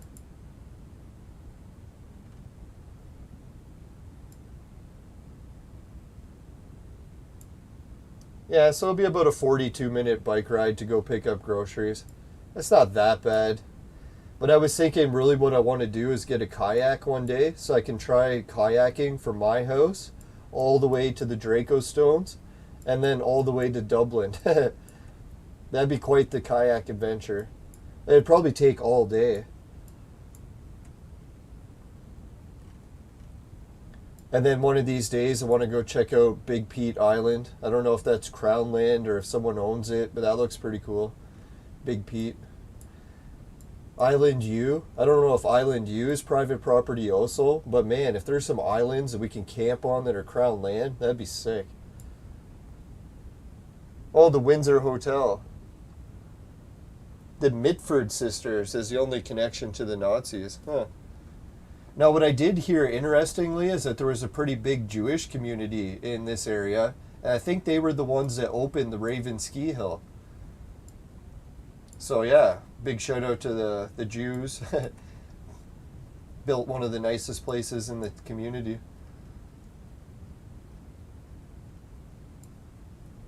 Yeah, I really want to hike down to the end of that ridge, see all the different canyons. I don't know how much of that you can actually hike, if there's any ATV trails. That'd be sweet.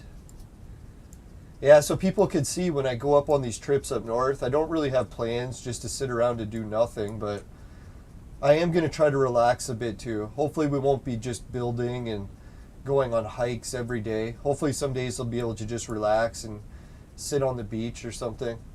Cheminis Lodge is where I used to hang out a bit. I got some history about the lodge, and they said they actually moved the road, not to expand the mine, but just to fix some of the tunnels underneath the mine that were breaking down. It was kind of funny, too, because I always thought the most gold would be right under the lodge.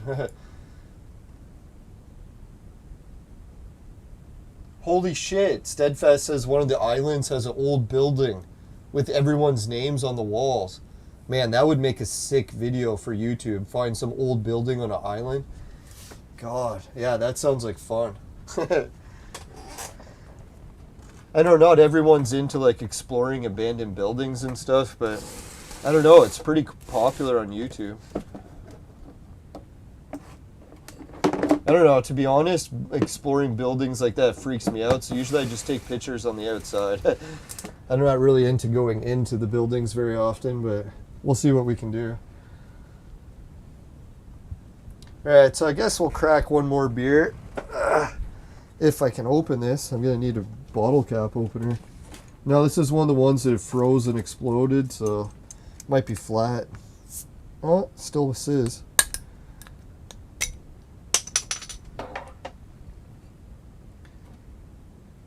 Oh yeah, let's check out the other video. I got another video to play. Some more footage of what the inside of my garage looks like. Not to give away where this guy's storing all of his equipment, so hopefully he has it locked and stuff, but let's show what the inside of my garage looks like. No, hopefully no one robs this shit. If anyone does, I'll be really pissed. Now let's check it out though. Just so we can see the inside of my garage. Yeah, so this is what the inside of my garage looks like. You can see it's kind of an older garage. The guy's got all this wicked equipment like ATVs, snowmobiles, and all this shit. So hopefully he's into partying and drinking. We'll have some fun. Maybe we can go on some boat rides and ATV rides. Do some of that for the YouTube videos. Hoping. That's what I was thinking too, man. If I make friends with this guy with all this equipment. Oh, you can see the RV that he's staying in. See if we can pause the video on his RV. So he's got the right idea. Look what he's got there. He's got an RV, and it's got a whole bunch of solar panels on the roof. So that's all you really need up there, right? As soon as you get an RV and you get some solar panels, you're good to go. I don't know what he's using for a washroom. Oh yeah, there you can see his solar panels. It looks like he's got nice dogs too. Like, I'm a big dog fan, so this dog here kind of reminds me of Anubis.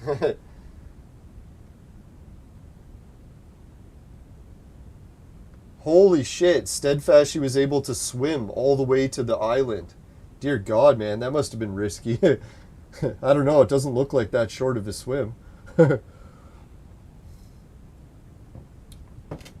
oh man. Alright, so we'll let this play on repeat a bit while I just take a couple hoots. I need a vaporizer pretty bad. I had a good one right off the bat and then I forgot and haven't been using it. Yeah, so you can see it looks like he kept my garage in pretty reasonable shape. Maybe I really shouldn't tear down the garage and just repair the roof like I was thinking. Because who knows, like if I can repair the house and the garage, that's not a bad plan. I'm really starting to get worried that, man, this plan is going to go so good that I'll have a place that I could stay year round.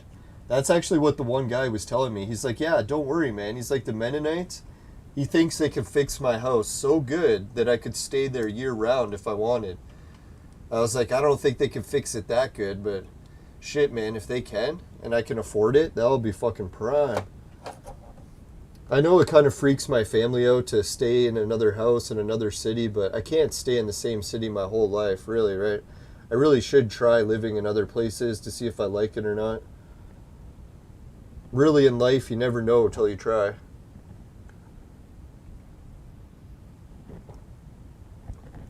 Holy, Steadfast was doing an endurance competition. Yeah, that would be endurance. The kind where if you don't make it, you die, right? There's inspiration for you. Swim, swim, swim. No, hopefully you had life jackets on. No, weren't you just telling me not to bike without a helmet?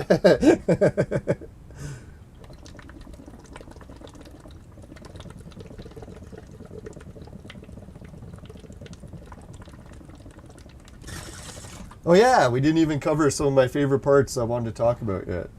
Jeez, almost missed the best parts. Alright, so another thing on this trip, we'll shut down this video for now. Excuse me, sorry, it's the beer's fault, had nothing to do with it. Let's close that, close that. Fuck man, where did it open? Oh, there it is. So anyways, we're going up north on June the 11th, I think it is.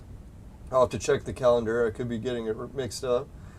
So we're almost going up on the full moon, which means the stargazing won't even be good until we get to around the 28th. So really, I'm going to have a week or two to try to wait till the stars get good. Now, to be fair, I'm dying to go to Mount Cheminis so bad, I might even just go one of the trips on the full moon. Because the full moon isn't so bad, because at least you can't see the stars very well, but the rest you can see really good. And like it'll light up the lakes and stuff, so it actually looks cool with the full moon. So I'll probably go so I can see the full moon, and go so I can see the, or is it June 11th? Yeah. So I'll probably go up on the full moon, and I'll try to go on the new moon. So that's the two Mount Cheminis trips I'm aiming for. And it's hard to say like what the weather will be, right? So you have to try to plan it so there's no lightning. I know I got caught in a lightning storm up there before, and it's not fun. So yeah, if you ever trying to get to a top of the mountain, try to make sure there's no lightning coming. Fuck, man. I'll never make that, well, I shouldn't say I'll never make that mistake again, but I'll try not to make that mistake again. Alright, so some of the other things I was thinking of checking out on the trip, but this will probably be future trips later in the summer. Who knows how many times I'll make it up and down this summer. There's a big, what is it called? The Perseids. So the Perseids is, I think, the first meteor shower that I ever saw on top of Mount Cheminis. And I saw it around the peak. So I don't know if anyone's ever seen a meteor shower during the peak. Let's put it on the center. There, that's better.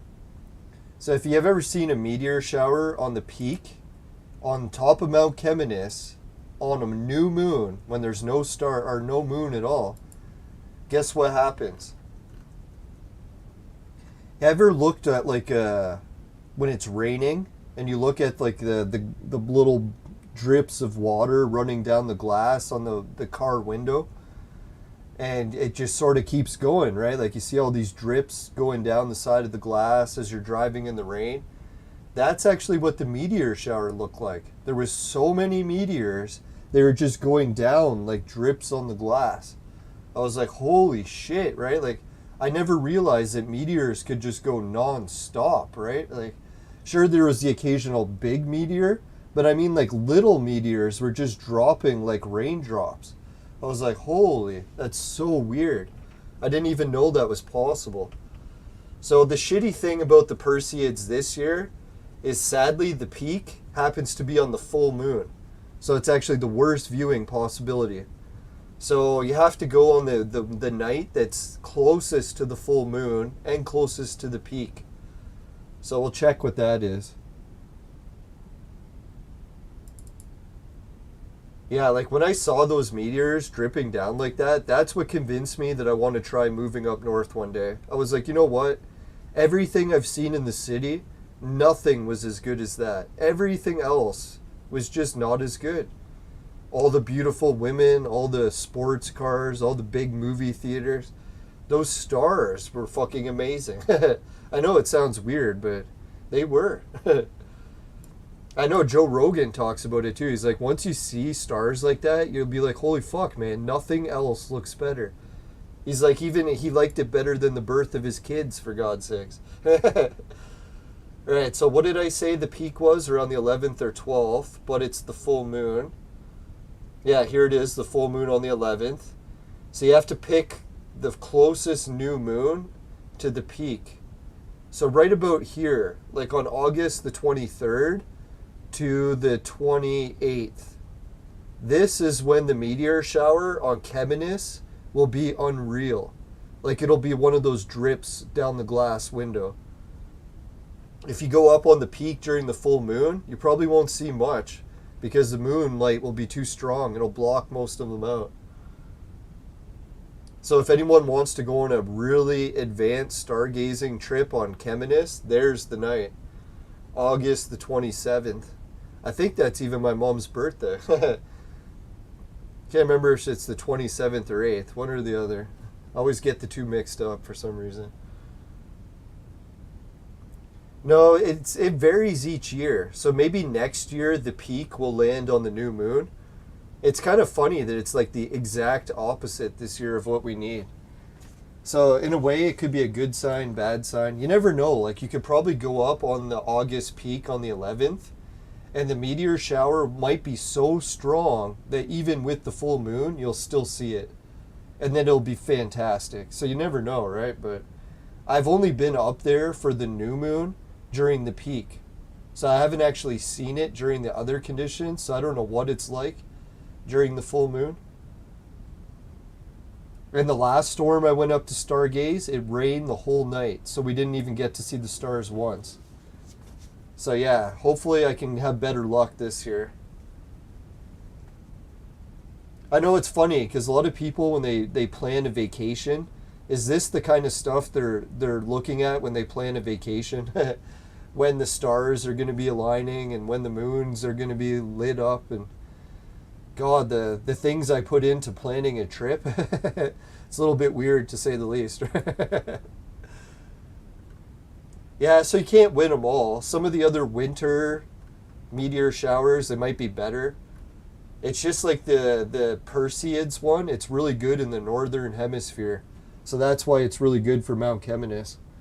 And isn't it weird that I ended up camping on the Perseids meteor shower during the peak by accident? I didn't even know about meteor showers then. I just woke up in the middle of the night. I'm like, hey, I'm going to go outside, see what it looks like. I wake up and I'm like, oh my God, this is fucking unreal. I had no idea why it was happening too. I'm like, why are all these meteors falling? What the hell's going on? It was pretty wild. Like, what would you think, if you just woke up in your tent and you didn't know about meteor showers?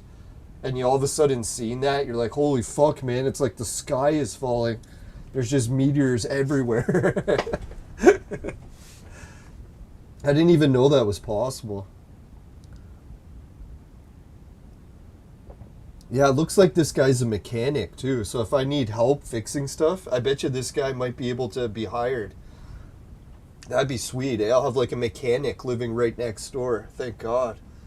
I know some people said I should be mad at this guy because he was like staying in my garage, but hey, he helped take care of the grass, and that's actually what I was trying to hire someone to do. So it's worked out perfect. I know he didn't really ask permission, but I was gone for so many years. So what the hell was he going to do, right? Like, I had my work injury, so I was doing rehab for 2 years, then the pandemic for 2 years. So it's really been like 4 years since I've been there. It's fucking crazy when you think about it.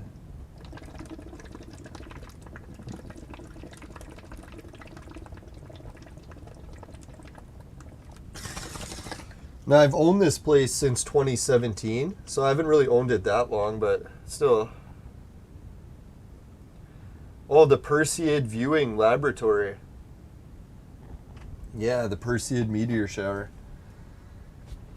I don't know. I'm going to try to get video of what it's like to see the stars on Mount Cheminis and like pictures and stuff, but I'm not really good at night photography. So I don't know if I'll have any luck doing it. If I had to guess, I'll screw it up, but I'll try my best. We'll see how it works.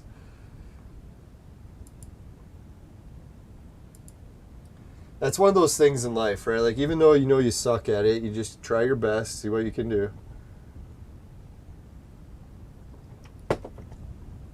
Oh yeah, that's what I was going to show you too. Check out my neighbor's house. He fucking redid the siding on his house and new windows. Doesn't it look nice? I'm trying to see how my neighbor's place looks across the street, but I can't really see it from this video. Yeah, but that looks nice, man. Who knows? Maybe this guy can not only fix like snowmobiles and stuff, but maybe he's a licensed electrician. I could get his help like setting up solar panels and a battery bank. And then he would be like, all right, if he can help do that, I can let him keep using the garage in exchange. And then I could fix the house. That'd be sweet. I know some people are thinking like, man, it sucks having this guy staying. What happens if I ask him to leave and he doesn't want to leave? From what I've heard so far, he doesn't mind. If he needs this stuff out, just tell him he'll move it out. But I told him it was fine. If he wants to keeping everything in there, I'm okay with it. So he's not staying there illegally. Hey, was that a second RV? I was just looking at that. He's got one there. But doesn't it look like there's another RV parked in the other driveway? So that'd be funny, eh? If he actually has two RVs. Maybe he's got one for him and one for his dogs. So that's why it's kind of giving me a little bit of inspiration, man. That looks like a fun place to live. Hanging out with some guy and he's got all these dogs, and I won't be up there alone all the time. Everyone's like, oh, you won't even have anyone to talk to. Looks like there's going to be lots of people to talk to. Even more than I talk to here in the city.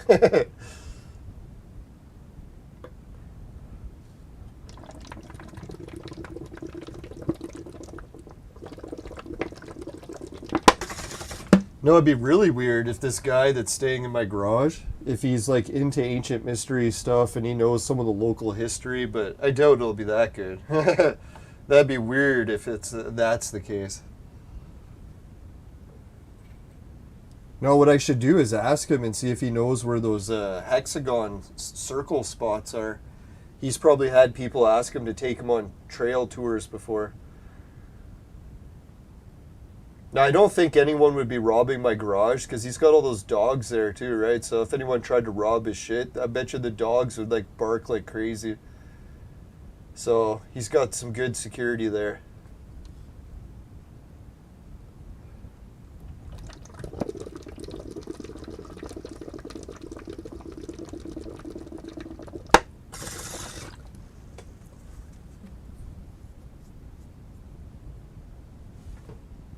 Alright, yeah, let's see if we got any other videos. I don't think we really have any other videos for this one, sadly. I got some other images. So that's one of the things that I'm going to have to be really careful on this trip. If people haven't heard, this lake area is abundant with animals, and it's moose and bears.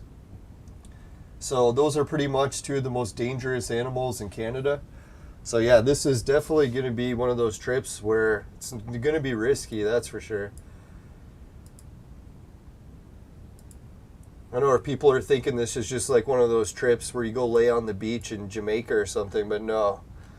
It's definitely going to be more risky than that. I don't know how much I'll really do camping though. Hopefully every time I'm camping I'll either be on the top of the mountain so there won't be too many moose up there. Or hopefully I'll be staying in the house so there won't really be any animals in the house. Let's hope.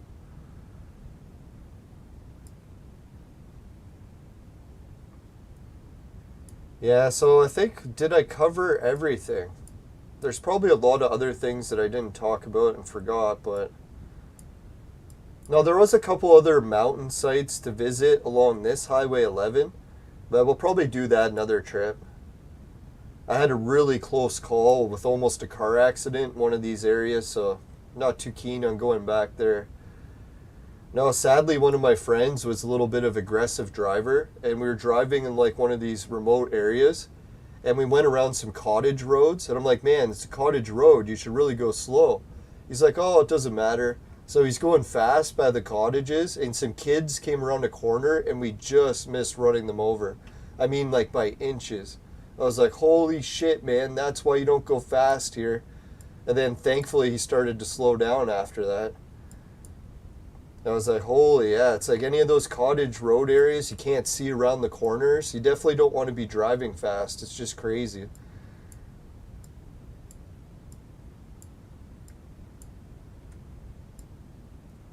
Now, did I cover all the different spots? Yeah, the different ghost towns.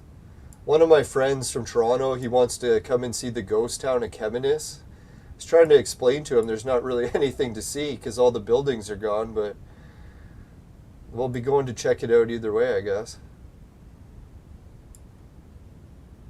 Yeah, there was where the train station is, I guess, right? Because you got the train and the road right where it intersected.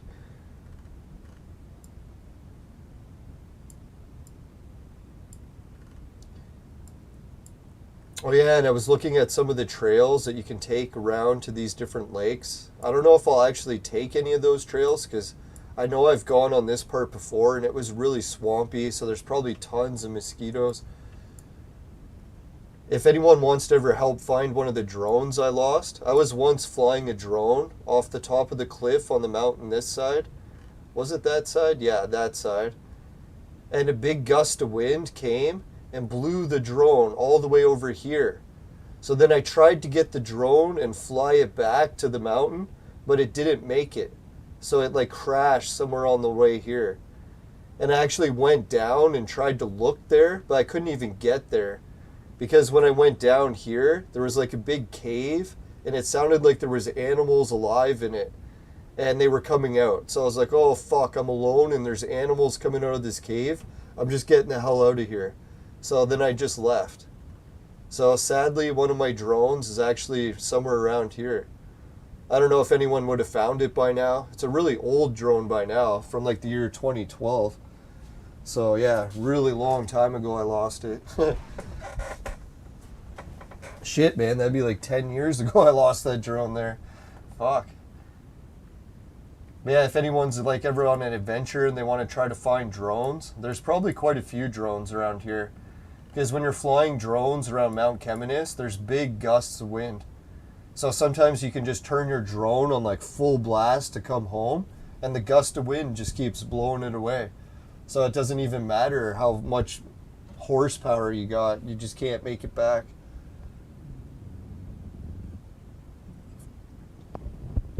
Yeah, I think animals like dogs that live up north, they're probably pretty lucky, right? Because they get a lot of time outdoors. And the outdoors is just beautiful there. Like some people make fun of the pollution up north because you get the mine pollution, sometimes forest fires. But I don't know what it is. Every time I go up north, I can breathe so much better. And it's weird too, because some people say that they don't breathe good up north, but for me, I breathe better up north.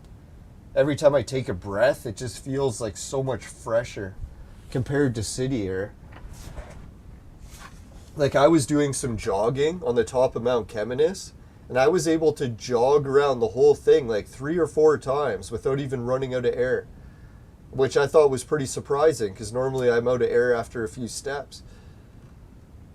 So the air, when you breathe it up there, not only does it taste cleaner, but it seems like you get a higher oxygen ratio. I don't know how true that is, but yeah, so I'm looking forward to going there and breathing the clean air again. Hopefully there's no big forest fires. I think they already started doing warnings for a few forest fires, so I think there was one place on the road up that already had a forest fire. Now, if anyone's wondering what all these star spots are on the map, that's just places where I got marked. Usually it's ancient sites or somewhere I want to visit.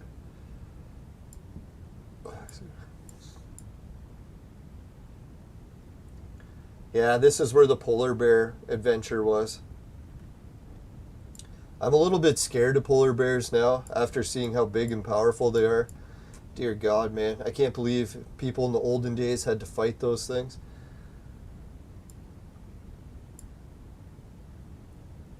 Alright, so the Quebec side of the border, it does got some neat spots that if we decide to go on adventures, I marked a couple. Let's see,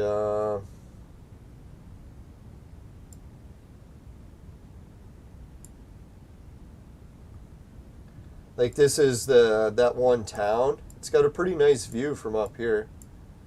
So I might drop by in the Quebec part of town and check out some of the tops of places. So that one was kind of neat. Oh yeah, that one.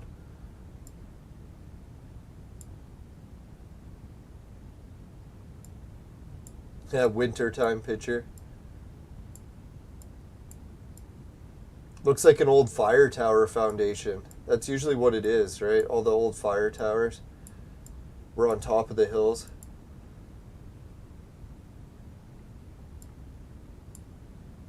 Now I was planning on maybe checking out some of the nightclubs. I don't have the strip club marked for any reasons. No, there's a couple restaurants. Home Hardware, soccer fields. Yeah, it's a nice town here. See if I type in video games if it comes up with anything.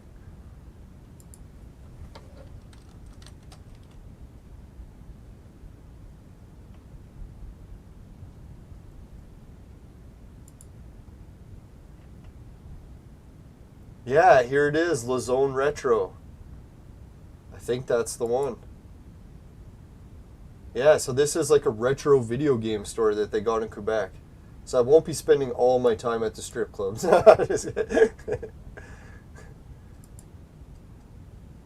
Yeah, like look at all this French video gaming history I'll be able to find out.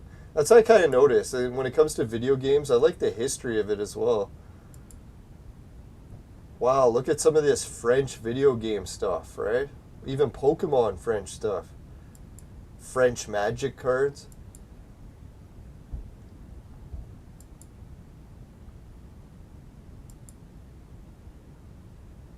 Oh yeah, they got modern games, they got NES games, they got Super Nintendo. Looks like even a few of the emulator systems. That's pretty wild.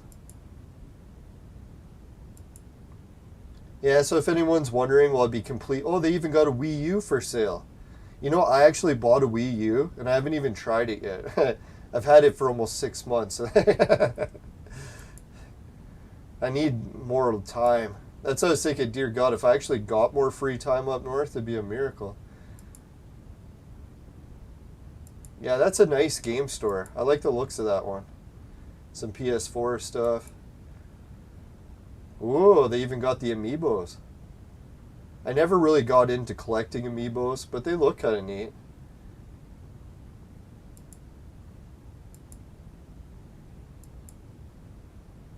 Oh, they got a whole bunch of Retron consoles. That's sick. Oh, they got a GameCube, Dreamcast for sale. That's sweet. Yeah, I always had a dream of owning a video game store. That'd be so fun. I know a lot of people say it's actually more work than fun, but... Wow. Man, what a nice collection of games. It's kind of funny when I look at this collection of games, I'm like, dear God, I got almost all this shit. Nah, my collection has grown way too big.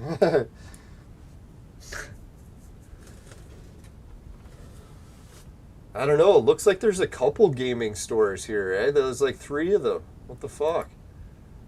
Trading card store that has games. Fucking A, eh? This place in Quebec is rocking. 3 game stores. So that's what I'll be doing when I'm up north, man. I'm going to visit McDonald's. I'm going to go to the McDonald's in Quebec. Won't that be funny, eh? I guess I should just go to the McDonald's in Kirkland Lake sometimes too, but... That'd be funny, eh? Go to McDonald's in Quebec.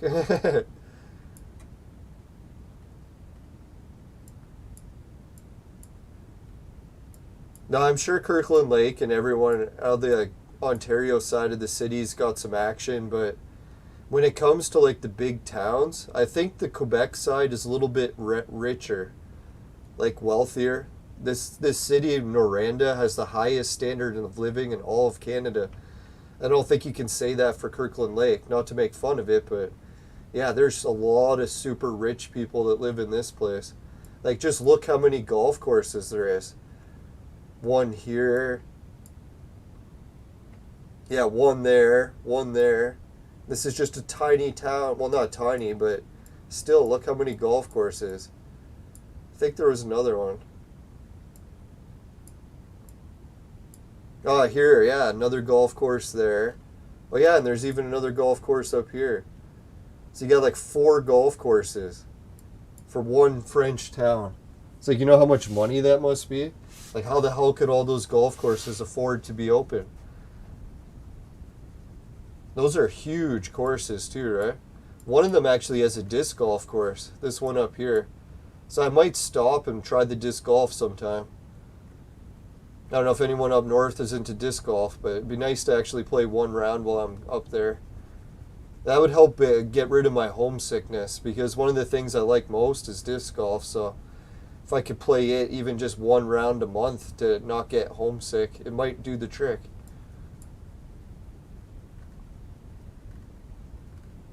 I think that's going to be the closest disc golf to my house. I was thinking about like trying to get Larder Lake to put in a course, and I heard Kirkland Lake actually had a temporary course, but they took away the course after some of the baskets got stolen, sadly. Well, the baskets are worth like $200 each, so it makes sense that people would try to steal them. Sadly.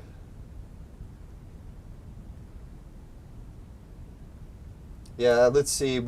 Oh, they got a cannabis store. That's sweet. I haven't seen Kirkland Lake's new cannabis stores yet.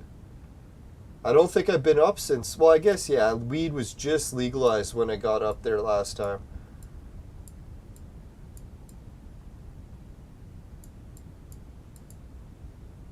Yeah, Kirkland Lake is a pretty nice town. One of the few places I visited on this main strip. I went to the mall. Let's see, that's where I had to catch the bus. We'll check that out. Oh, this is the wrong city, that's why. Dum-da-dum-dum. There we go. Kirkland Lake. So I've been to the mall. Yeah, this is the mall at Government Road. This is actually where the bus station is now. It used to be in a different place. Or who knows, maybe it's moved again, but this is where it was last time. I had to catch the bus right here. And they have the McDonald's, that's right. So if I like McDonald's and I want some, I'll probably go and get it at Kirkland Lake. Maybe instead of Quebec. That would probably get rid of my homesickness too. If I went and got fast food somewhere like McDonald's, I'd be like, all right, this feels like home.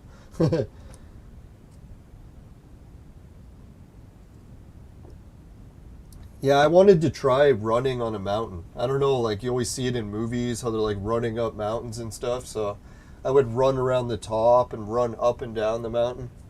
It's pretty good exercise. I was surprised. I don't know if it was the energy there or the air or what it was, but I felt like I could train like crazy and not even get tired. Well, it was probably part adrenaline rush.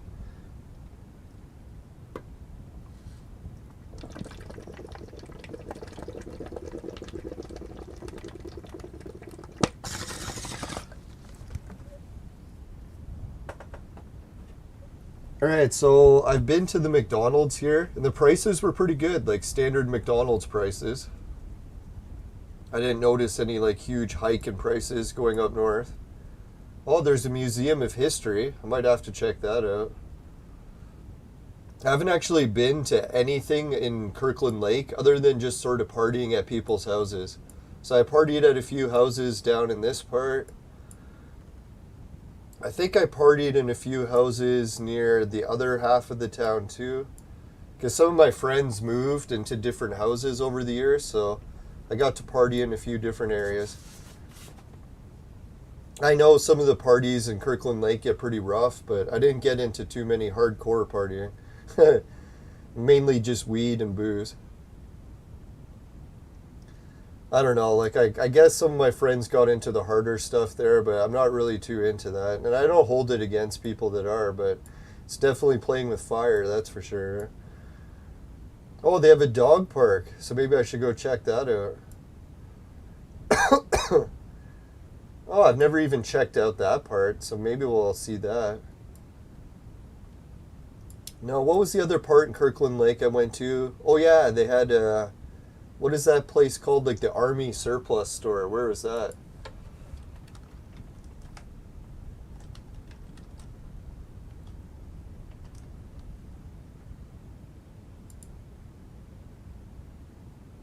Kirkland Lake Salvation Army. No, Paul's. That's what it is, I think.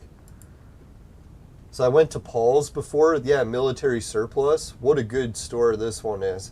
If anyone's up north and they're trying to get camping equipment, definitely recommend his place. If you can't find what you're looking for there, I doubt you'll find it anywhere. Oh, there's even a Panzerotti place across the street. Holy shit. Man, that's sick. No, sometimes I wish I lived closer to Kirkland Lake because it is quite a nice city. I know I make fun of it comparing it to Quebec, but you don't always have to be the richest city to be the nicest. Yeah, that's a nice store in there. I like that store. The keychain. I don't know, is that a movie theater? It'd be kind of neat to see a movie too. I haven't actually seen movies in ages.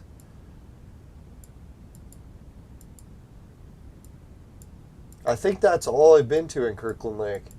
Partied in a few houses, that military surplus store, the McDonald's, the mall.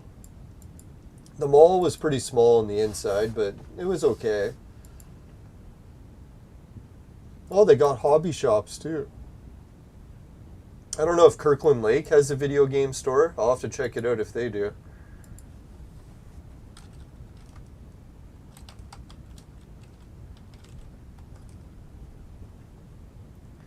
Nah, I didn't think they did. That's what I was thinking. The only way... Oh, they have a GameStop? No, that's in Timmins. Yeah, because video game stores, the only way they can survive is with a really big student population.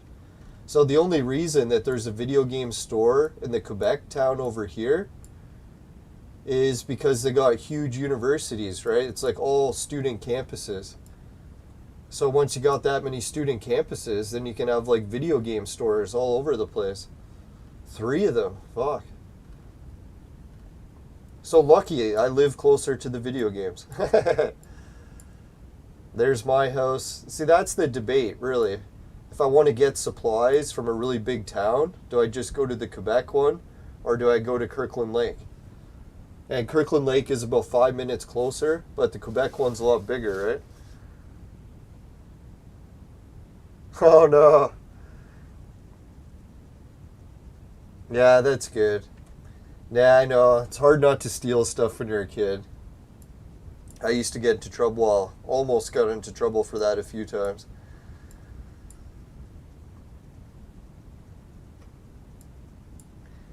Yeah. Kirkland Lake definitely looks like a nice place. If they had a disc golf course, I'd probably be biking there every day while I'm there. Dream come true is if Larder Lake added a disc golf course. Like they could you easily fit one in here.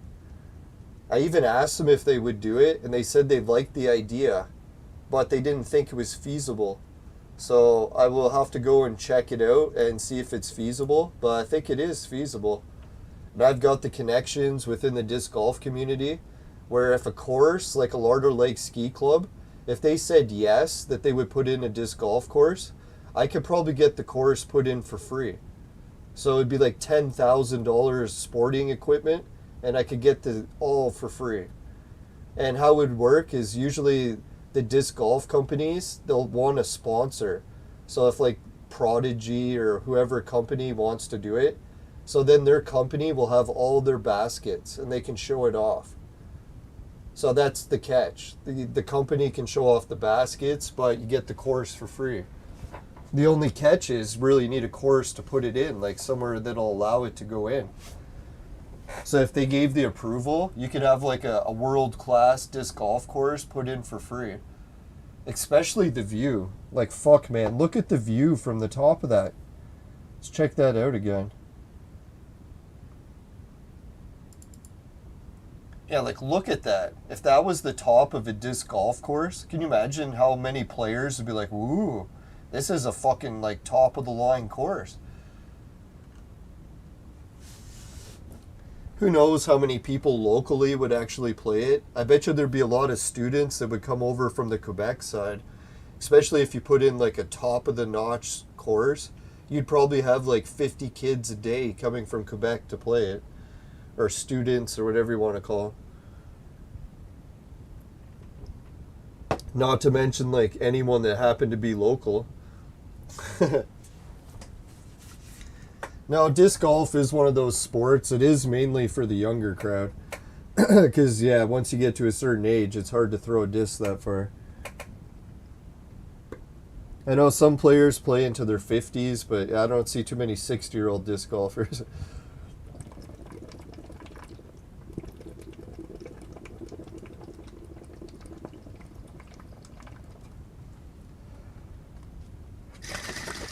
Right, so some of the other things we'll check out too on the trip is we'll go and find the foundation, what's left of the old fire tower. I actually know where it is, so we can go and film that part for YouTube.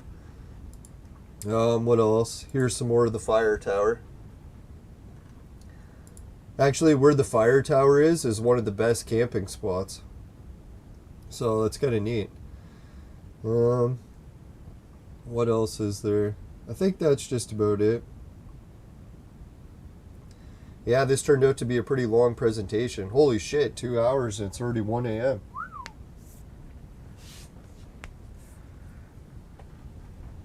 Oh no. Yeah, it's the one thing about living in a small town, right? You really can't steal anything, because if you do, everyone will know.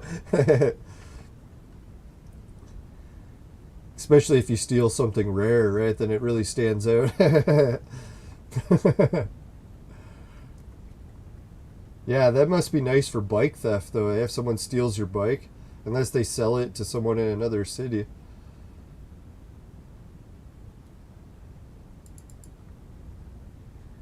Yeah, this dog, it seems like all the dogs up north, eh? They just love it. It's like paradise. That's what I was thinking, like, if the animals are loving it so much, maybe I'll like it there, too. There's another view of those mountains. I can't believe how nice that mountain chain is. You can even see the valley between them. It's hard to believe that I'll be going on a trip there in just a few weeks. Not even. Less than 2 weeks, is it? Something like that. So yeah, I'll have to, next thing on my agenda is to get all my camping gear ready, at least a week in advance. So if anything's not working, I can have time to replace it. And then yeah, once I got all my camping gear ready, make sure I can actually carry the bag and it's not too heavy. Test the tent out, make sure it doesn't leak. Hopefully maybe I have an air mattress already in my house, but if I don't, I'll have to pick up an air mattress. Find the geodesic disc on the mountain. Yeah, that'd be neat to try.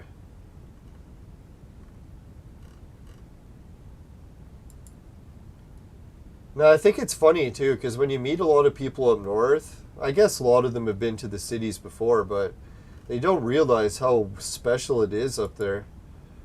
Like, even to see the stars at night, so lucky compared to what people in the city see. We don't really see any stars. We're lucky if you can see the Big Dipper. It's because the city light just blocks it all out. Yeah, like, look how nice some of the pictures are going to... I hope my camera takes nice pictures. Like, dear God, man. What a scenic area. I should have guessed it, too, that those weren't just little hills. Those were actual mountains. Wow. Yeah, because, God, look how big they are. I should have realized it. For some reason, I thought they were just little hills. No, there's like Mount Cheminis and then all these other mountains.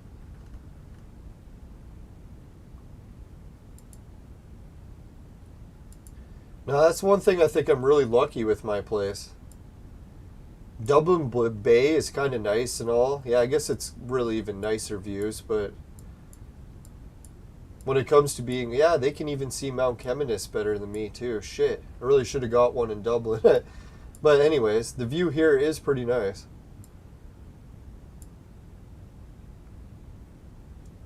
Like, I'm hoping, if you look at where my house is now, and you look across the street, what do you see? You just see my neighbors' houses, right? You can't really see the water. But my house is only a 1-story. If I ever had a bigger house, or if I actually put an antenna, like one of those towers, put a security camera on the top, like even if I put like a radar, not a radar tower, a TV antenna, had it go up that high, maybe on this side, and then put a giant like telescopic camera, I could aim it all the way across and look at the view it would have. Let's check it out.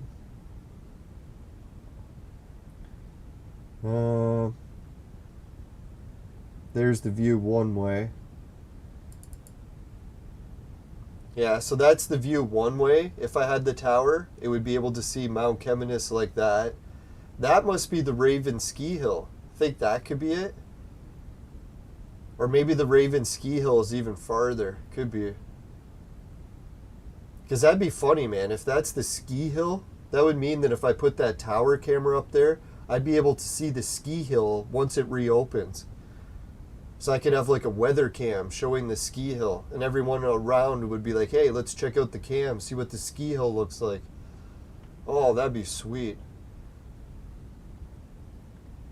All right, where's the view of the other direction?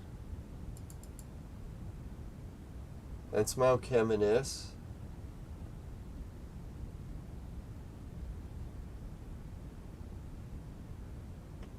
Oh, here it is, lake view.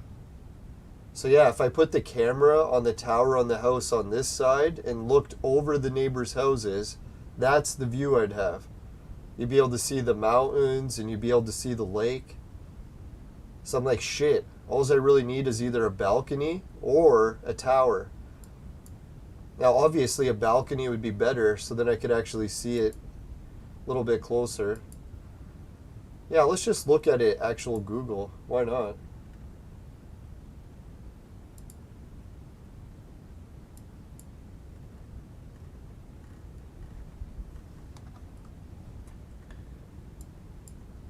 Now what I like about this is I think it can even show it at night, or I could be wrong.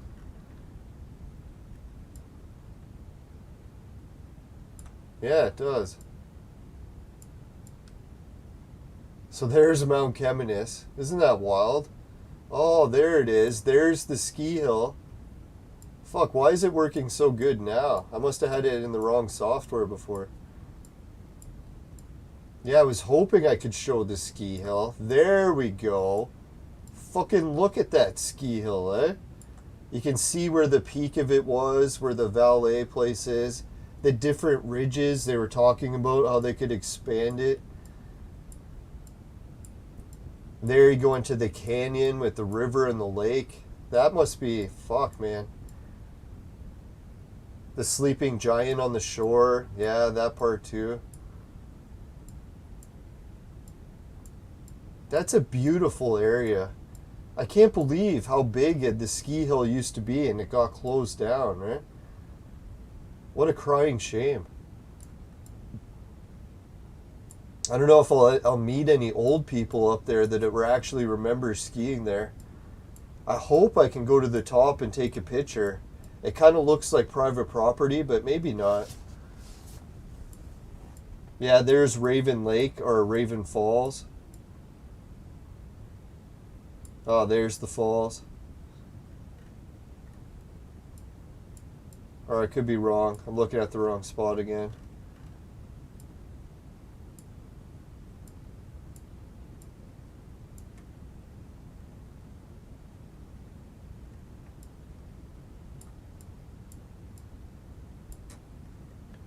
Alright, so let's zoom right into my place and spin it that way.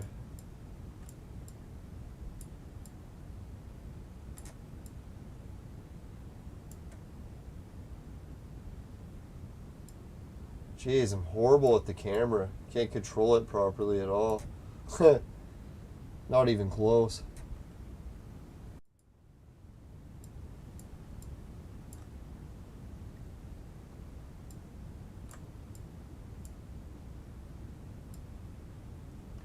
Yeah, so there I was talking about how if I go from my place on the corner, where is it here?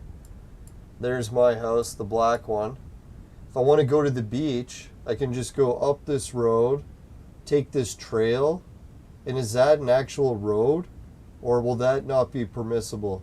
Because that kind of looks like a road and a trail, right? So then I could get to this beach. It's literally this road right here from my house goes right to the beach. And then if I really wanted to go further, it could go all the way to the Draco Beach. Pearl Beach. Look how nice Pearl Beach looks in this, eh?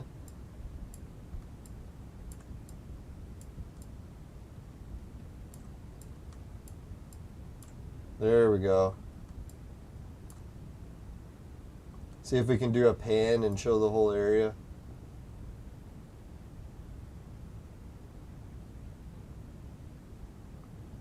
Yeah, like look at all those islands. That'd be so fun to camp on an island, eh? Always dreamed of doing that. Take a boat somewhere and just camp on an island.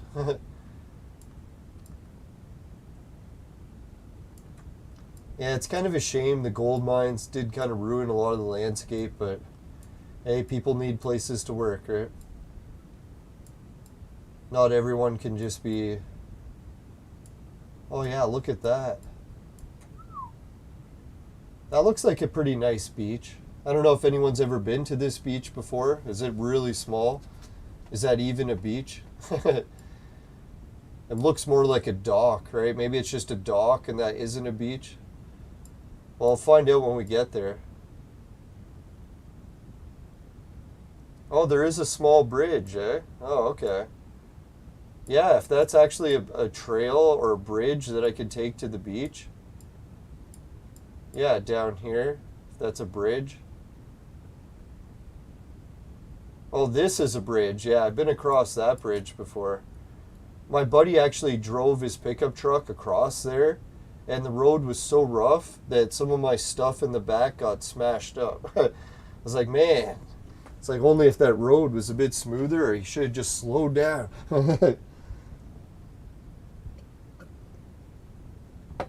I don't get it. Like, was there anything even there? I think there was just like a fishing spot. I don't think there's any beach or dock there of any kind, unfortunately. No, it looks like one of my neighbors actually has a pool. Huh. Oh, tailings. That's what it is. Oh, okay. So yeah, if I wanted to collect rocks for gold panning, then that's probably where, right? No, when I was watching shows on YouTube, is sometimes people go to the tailings piles. They just pick up some rocks from it and then crush it at home, and they get tiny little bits of gold.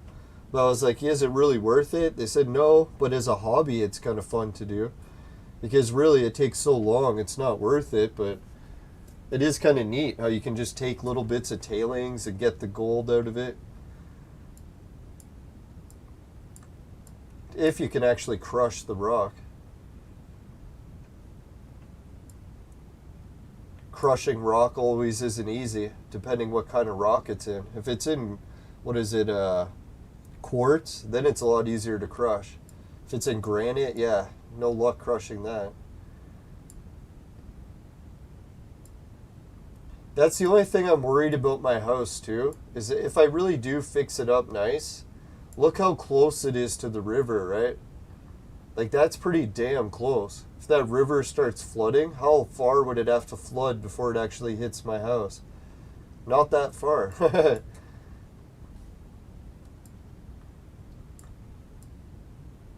Let's spin this around again. And the view from that side looks kind of nice. It's funny how much Cheminis really stands out, right? Like, when you spin it, all the software is like, holy shit, that place is way higher. Yeah, that ski hill and Cheminis, man, both of them look so nice. I can't believe that ski hill was there the whole time and I never noticed it. It's because it doesn't have the name on it anymore.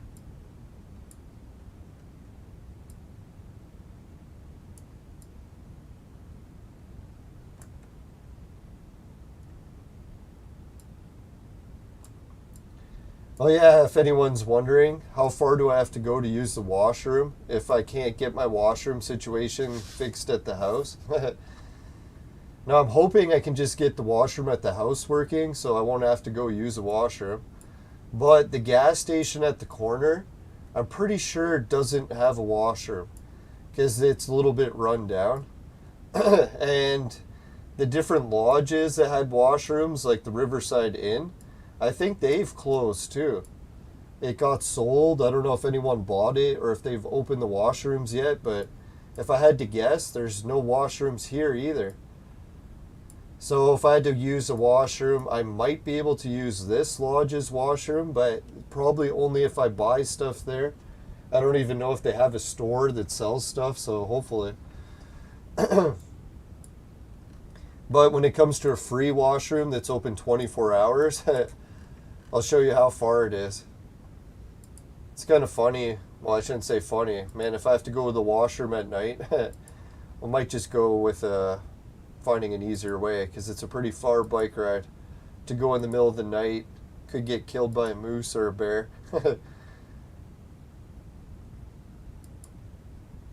Let's see. Ah, there it is. Yeah, we'll have to wrap this up soon too, because I don't have any voice left. Alright, so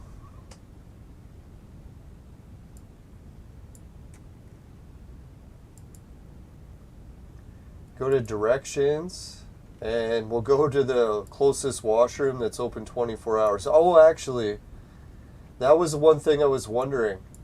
I'll have to find out. I've heard that this community center actually has like a really late washroom.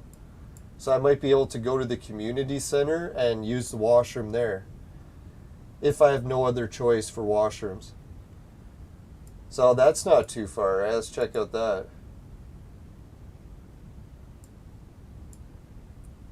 So from my house to the community center, it's a 20-minute walk, or if I have a bike, then just a 5-minute bike ride or 6-minute bike ride. Who knows? Maybe even the church has a washroom, but I doubt it, right? Sometimes churches are nice and will have washrooms for the public, but not very often.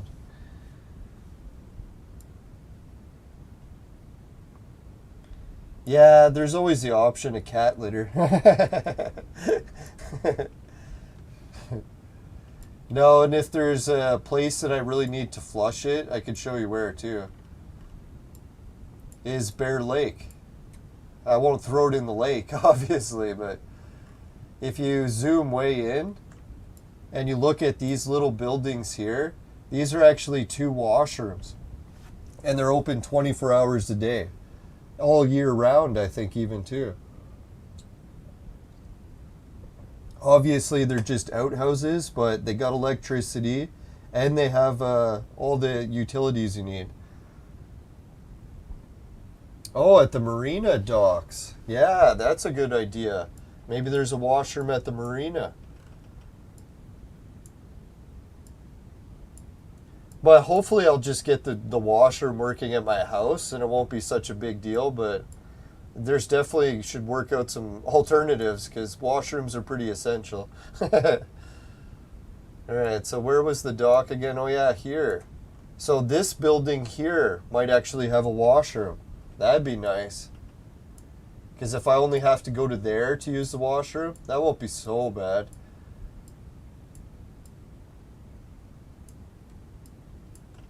Yeah, that'd be amazing if there was a washroom that close.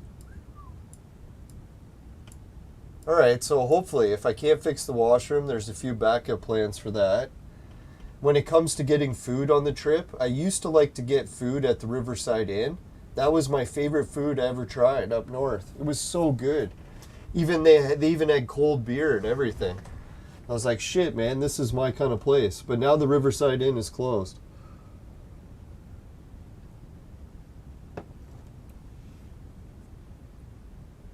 Oh, near the solar panels, there is a washroom. All right, that'll be sweet. Yeah, so if there's a closer washroom, thank God. Oh, is that what these are? Solar panels? So there might be a washroom there. Yeah, I noticed they tend to put solar panels a lot up north. I see them getting built all the time. Big fields of solar panels. Alright, so that's where we're going to go for the washroom. And then when it comes to food, I might buy some at the gas station, but I think the gas station is probably still really run down, unless it's the same as it was when I was there last time. And not to make fun of it, maybe the guys are trying to make the gas station as good as they can, but let's check out the gas station. No, to be fair, last time I went to the gas station, you couldn't even get in the front door because they had so much stuff like hoarded right to the front door. But they did have some water, so I was able to buy water at least. They didn't have much of it, but they did have some.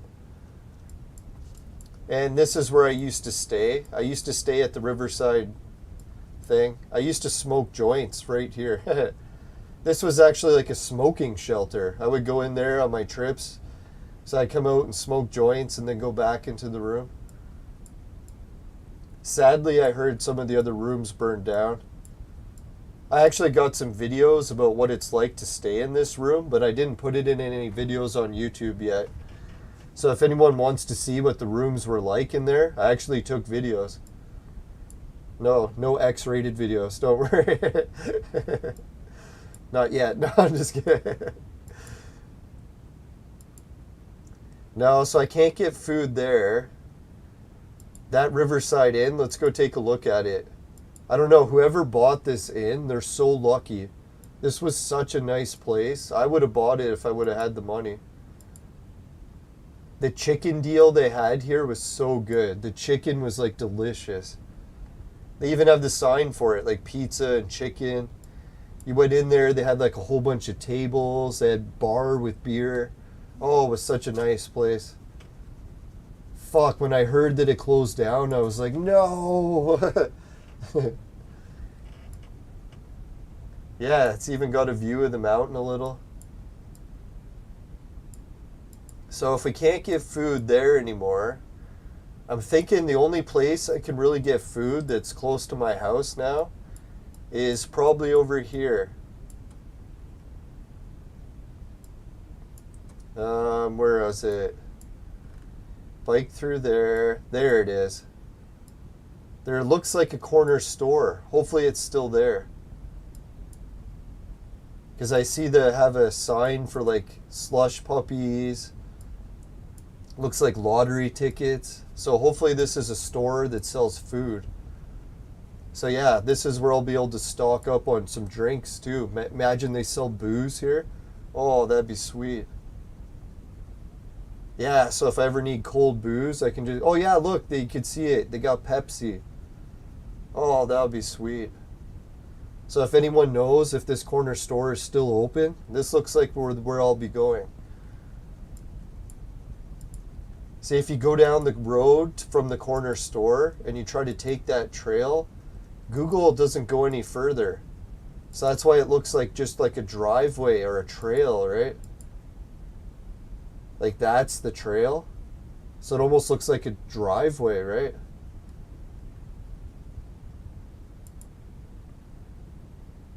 So that's what I'm thinking. Maybe you're not allowed to just walk down that trail because it looks like such a small trail. But it goes right to my house, right? Fuck, if I could only use that trail, that'd be a trail right to the corner store. Right? Because it would come out there, boom, right to the store. Oh no, that store is closed. Oh, even more bad news.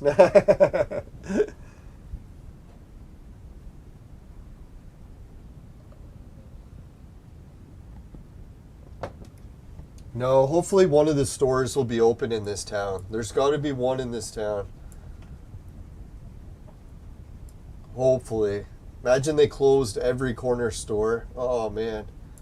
Oh, this is the other big thing that I hope is still open, is the post office.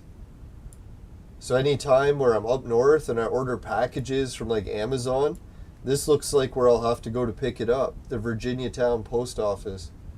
I hope I can.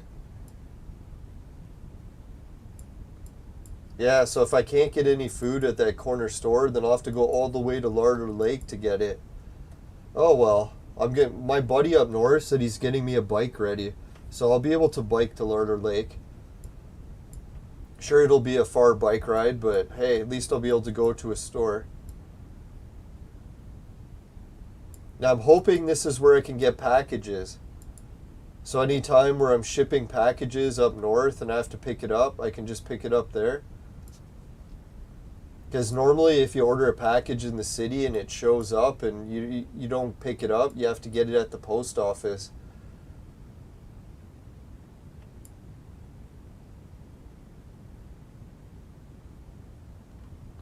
Yeah, so it'll be about a 15-minute bike ride to pick up my package.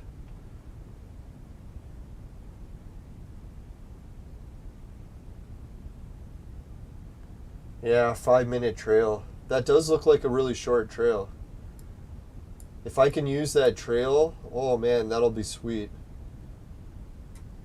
I'll try using it when we go up and see what happens. Maybe there'll be a sign saying don't enter or whatever.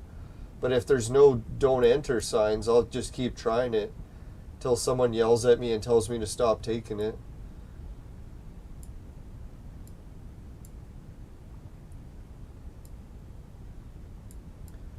Yeah, because if there's a washroom right there at the beach, hopefully that's what I'll do. Maybe spend a few days, if this is a little beach, we'll actually lay down on a beach right next to my house. That'll be a weird feeling. Especially if the Mennonites fix my house. Oh, God. I'll be like, shit, man, now I can actually live right next to a beach. It's almost like a dream come true from a movie or something.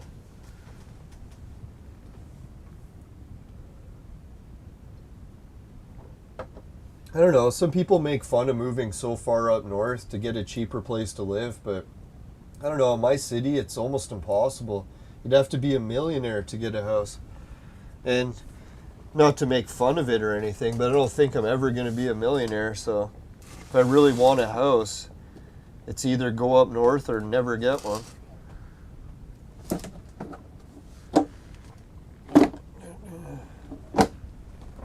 And not that having a house is the be end all of living, but really it's one of the goals I've always wanted to achieve, so it'd be kind of neat to actually achieve a goal. Oh, now this beer is flat. Hopefully not chunky. Oh yeah. Oh man, definitely not drinking that beer. Smells like wine. Oh, thank God I smelt it first before drinking it. Whew, that was close. Alright, let's put that up over there so I don't forget. Oh well, 2 beers is good enough for tonight. Excuse me. Alright, so I think we've worked out that if I want to get food, I'll either have to get it at the gas station, or I'll have to maybe try buying it at Cheminis Lodge. Hopefully Cheminis Lodge has like a store and they sell stuff. That'd be sweet. Let's take a look at Cheminis Lodge and see if it's changed on Google yet. They did change all the roads, so I'm wondering if they changed it here. Yeah, like if you go into that office, is there a store in there? Or is that just like an office to rent the rooms and there's no real store? Because like shit, man, if they have a store and you can go in and buy stuff, that would be sweet.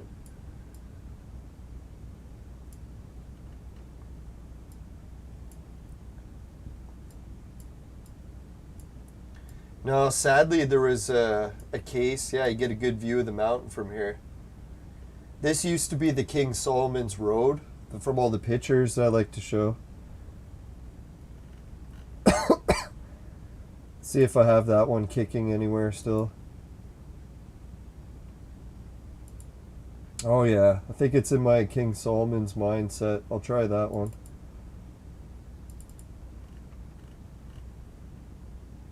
Man, I really gotta stop vaporizing so much. Starting to get a sore throat again.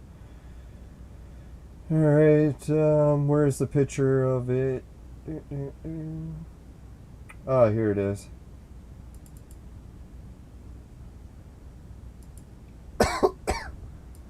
Now, if you look at the Freemason artwork of what it used to look like,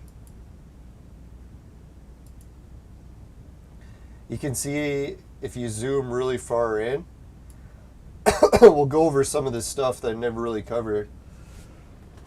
You can see that the right side of the mountain has like this little 90-degree hump. And that's how the Freemasons drew it on this. And then when it comes to the offering table, where you can do the stargazing, that's actually where they drew the campsite on the top. And he's looking up at the eye. And then the way the road winds up to where the mountain is looks very similar. Even the river for the Bear Creek. And then the lodge is exactly where the lodge is on this picture. The only thing that was a little bit off is the cave, but some people say that the cave is actually on the left side of Mount Cheminis. So maybe that's why the cave is there on that picture. I don't know. And I guess the way the hydro poles go up the road, it sort of does look like the pillars.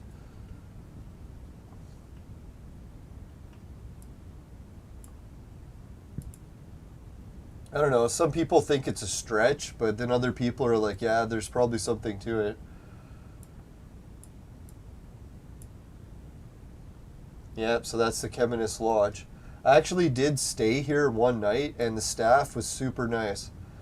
And I think the rooms are super nice too. I don't know if you get a room on the top floor, can you get like a balcony view? That'd be sweet. So yeah, so if anyone wants a good place to stay, it's always booked though, that's the only problem. You can tell it's not very big. They should really add a few more floors to it. Yeah, because think about it, if that was like 2 or 3 more stories tall, I bet you they would still sell out. Especially with nice balcony views. Such a nice place. I bet you in the future they'll tear this building down and they will put a bigger building. So, I don't even think from the mountain you can really see it because it's so far away. So it wouldn't really affect the view by that much. Because you got to think, when you're on the mountain, everything that far away looks so tiny that you will never see it. Unless you have like binoculars or something.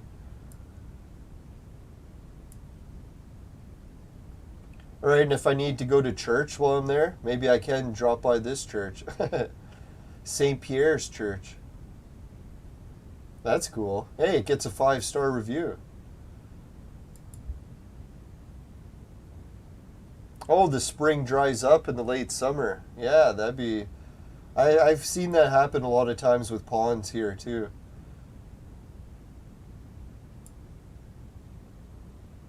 Oh, there's the water tower. Yeah, the water tower. You can see the shadow from it, right?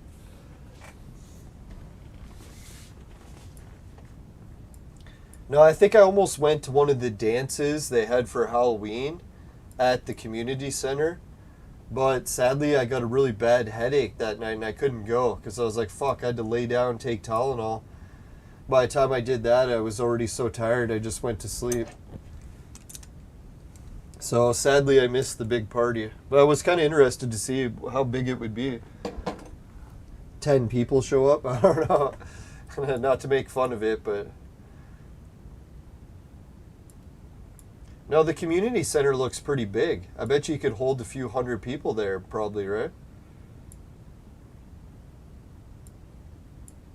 Yeah, that's a big building. You could probably fit even well, maybe not 1,000, but probably a few hundred at least. Is there a hockey rink in there? Probably.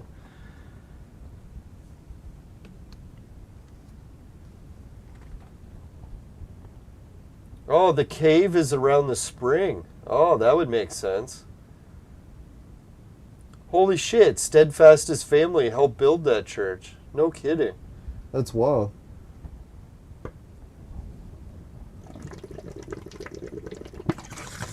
Right, not to give away all my secrets, but let's check out one other thing that's really good about the trips up north. Since we're still doing the show, we'll give away a little more. This is what I woke up one night when I was camping. I found magic mushrooms and blueberries growing right next to each other on the Holy Mountain, on the top of Mount Cheminis. So these magic mushrooms are the kind that will make you sick if you eat them. So just keep that in mind if anyone's doing crazy magic mushroom adventures, that if you eat these kind, they will make you sick. I don't even know how sick, hopefully not deadly sick, so... But yeah, I would definitely not eat the mushrooms, but I just thought it was neat that they actually have magic mushrooms growing there. And they had blueberries growing there.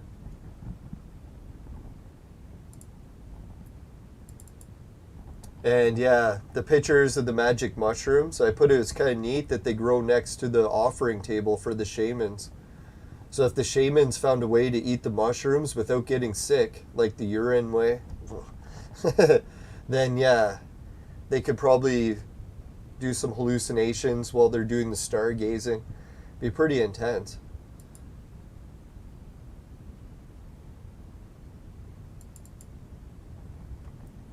Yeah, so that's what the trip up north looks like for the comparison of the mountain.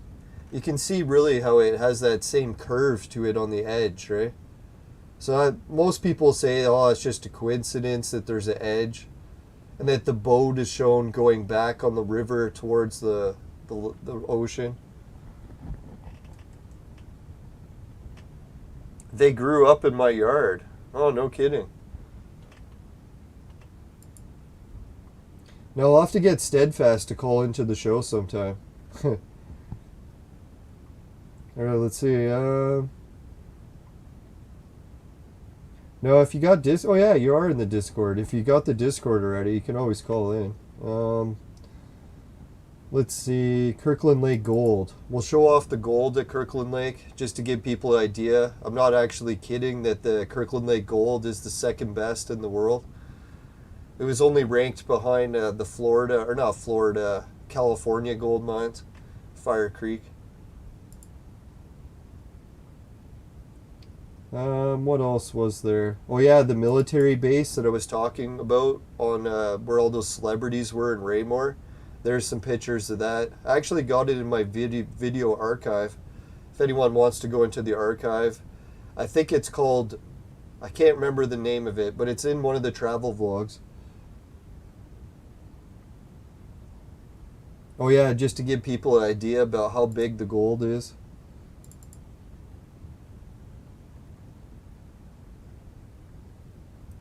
Yeah, the Kirkland Lake ore body, how big it is compared to the CN Tower.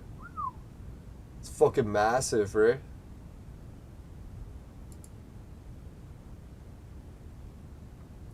Oh yeah, a picture of my campsite at the top of the mountain. I think I got one there too. Where is it? Come on. I was just looking at it. Oh, there it is. Excuse me. Yeah, so that's what the view is if you get a campsite at the top of the mountain. It's kind of trippy, right? Like a lot of times I'd be in the tent and I look out the edge and I'm like, oh man, it's just too close to the edge. It's making me nauseous. Especially with how high the view is, right? It's like you could see for miles.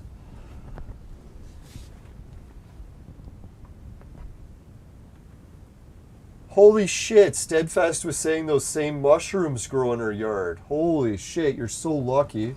If you could take some pictures of them, I'd be in heaven. Yeah, I'm one of those weird guys. I'm asking the girls to send me pictures of mushrooms. Not those kind.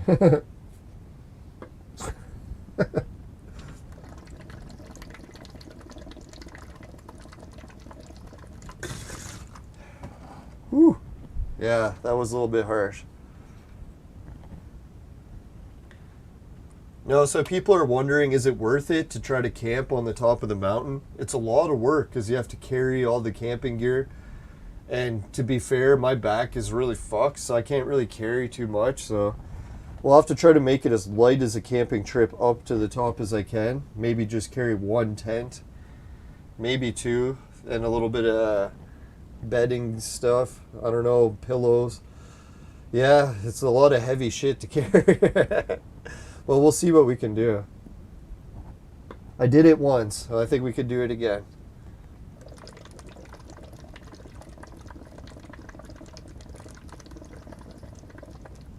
Yeah, when I camped on the top of the mountain, it was boiling hot during the day, but at night it was so cold that things would freeze. So yeah, it was definitely a wide variety of temperatures.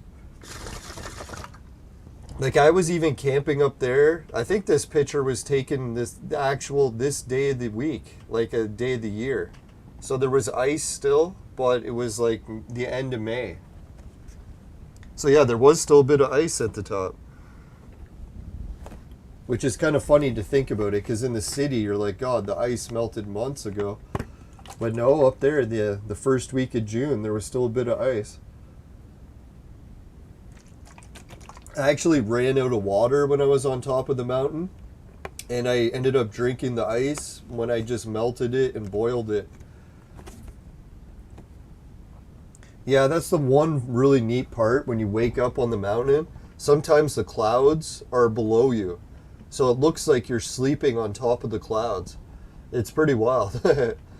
It kind of reminds me of those ancient legends how people had cities that were on top of the clouds. That's what it's like when you're up there. It feels like you're living on a city on top of the clouds.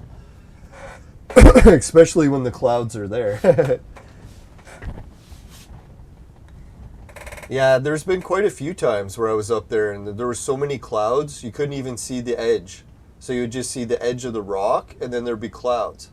So you couldn't see anything but clouds. So hopefully when the few trips we go, it's not just all clouds and you can actually see. You know, as sad as it is, and it's such a weird thing, is the first trip I made. Let's get a picture from one of my first trips. You can tell in this picture, no gray hair, and a little bit skinnier. But yeah, this was back in like 2012. And this is when the top of Mount Cheminis had just burned down. So there was actually still smoldering ashes and stuff everywhere. So the funny part is when it was all burned at the top, it was amazing because you could see everything. But as soon as all the trees grew back, then it hides the view. So some people will be like, oh, it sucks when it burns down, but I don't know. I kind of wish the top burned down more often. I know it sucks, like it's risky and it could start a big fire, but sometimes people do controlled burns in parks. And yeah, if you could do a controlled burn on the top of the mountain, it would be great. But I guess some people want to see the trees live longer. Oh, it's called Castle in the Sky. Yeah. Yeah, I still can't believe to think back how many years ago it was my first trip. It's really been a decade already. It's fucked up. How time flies, right? I guess I still had a little bit of gray hair then, but hardly any.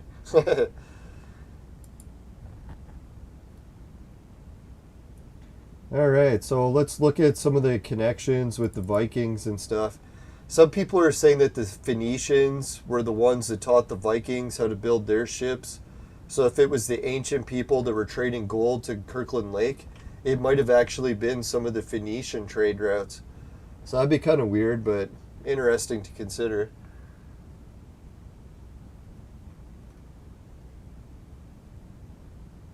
Oh, kissed by cloud moisture. Yeah, that makes sense.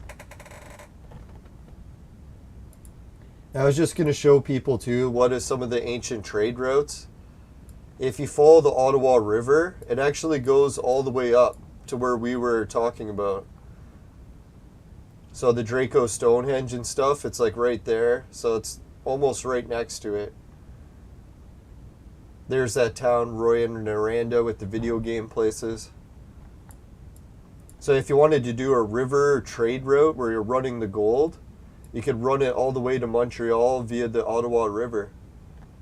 And then back out the St. Lawrence to the Holy Land. Alright, so I think I covered just about everything. We don't want to go for 3 hours, or did we already? Holy shit, we're at 5 minutes short of 3 hours. So we'll wrap it up. But yeah, if anyone's wondering what I'm going to be doing on my trips up north, this is just an idea of some of the stuff. And I guess some of it's a little bit weird, but I think I'll still have fun.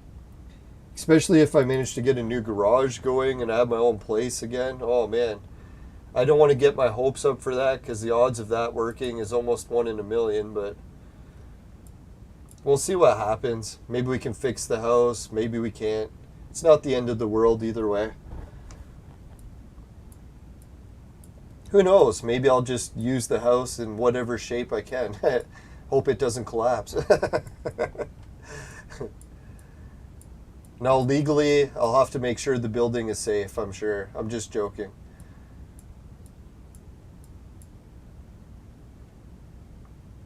Yeah, so if anyone wants to come visit me within the next few weeks, I guess, you know where to find me. I'll be in Kearns. Or I'll be visiting the Mennonites and getting an estimate to fix the house. Or I might be doing some of the adventuring at the different mountains. Or I'll be staying here at my garage, number 18 on Kearns Road in Kearns. So it makes it easier to find. 18 Kearns and Kearns, right? I know it's kind of weird for YouTubers to dox themselves, but the odds of people actually coming all the way up to see me is probably 1 in a million. Because it's so far away from everyone. You'd literally have to spend thousands to get there, probably, if you're from another place.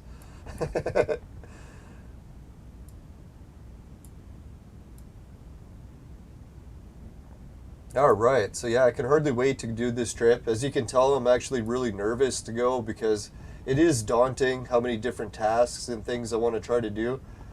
Probably bit off more than I can chew, to say the least, but hopefully we'll be able to still enjoy the trip for some degree and I won't be freaking out the whole time. No, I think for the most part, the one thing that makes me worry is the washroom situation. And if we can get that sorted out, then that'll be the main kicker. And if I can get the air mattress set up in a room, have a washroom, no big deal. Then we could stay a lot longer. Hopefully legally. Hey, here's the vaccination location. So if I want to go and get that. That's good to know.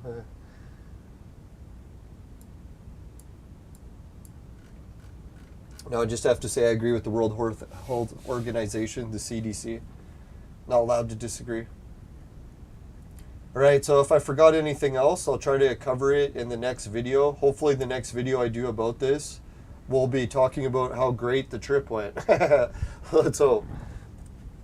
And if it does turn out to be an adventure with a lot of hardships, at least it should make for a great YouTube video. Let's hope. Yeah, and hopefully we'll get a little bit of time to relax on Crystal Beach with the bikini babes. And I'll have to try to lose some weight. Yeah, I figure every week that I'm up north, I'll probably lose about 10 pounds.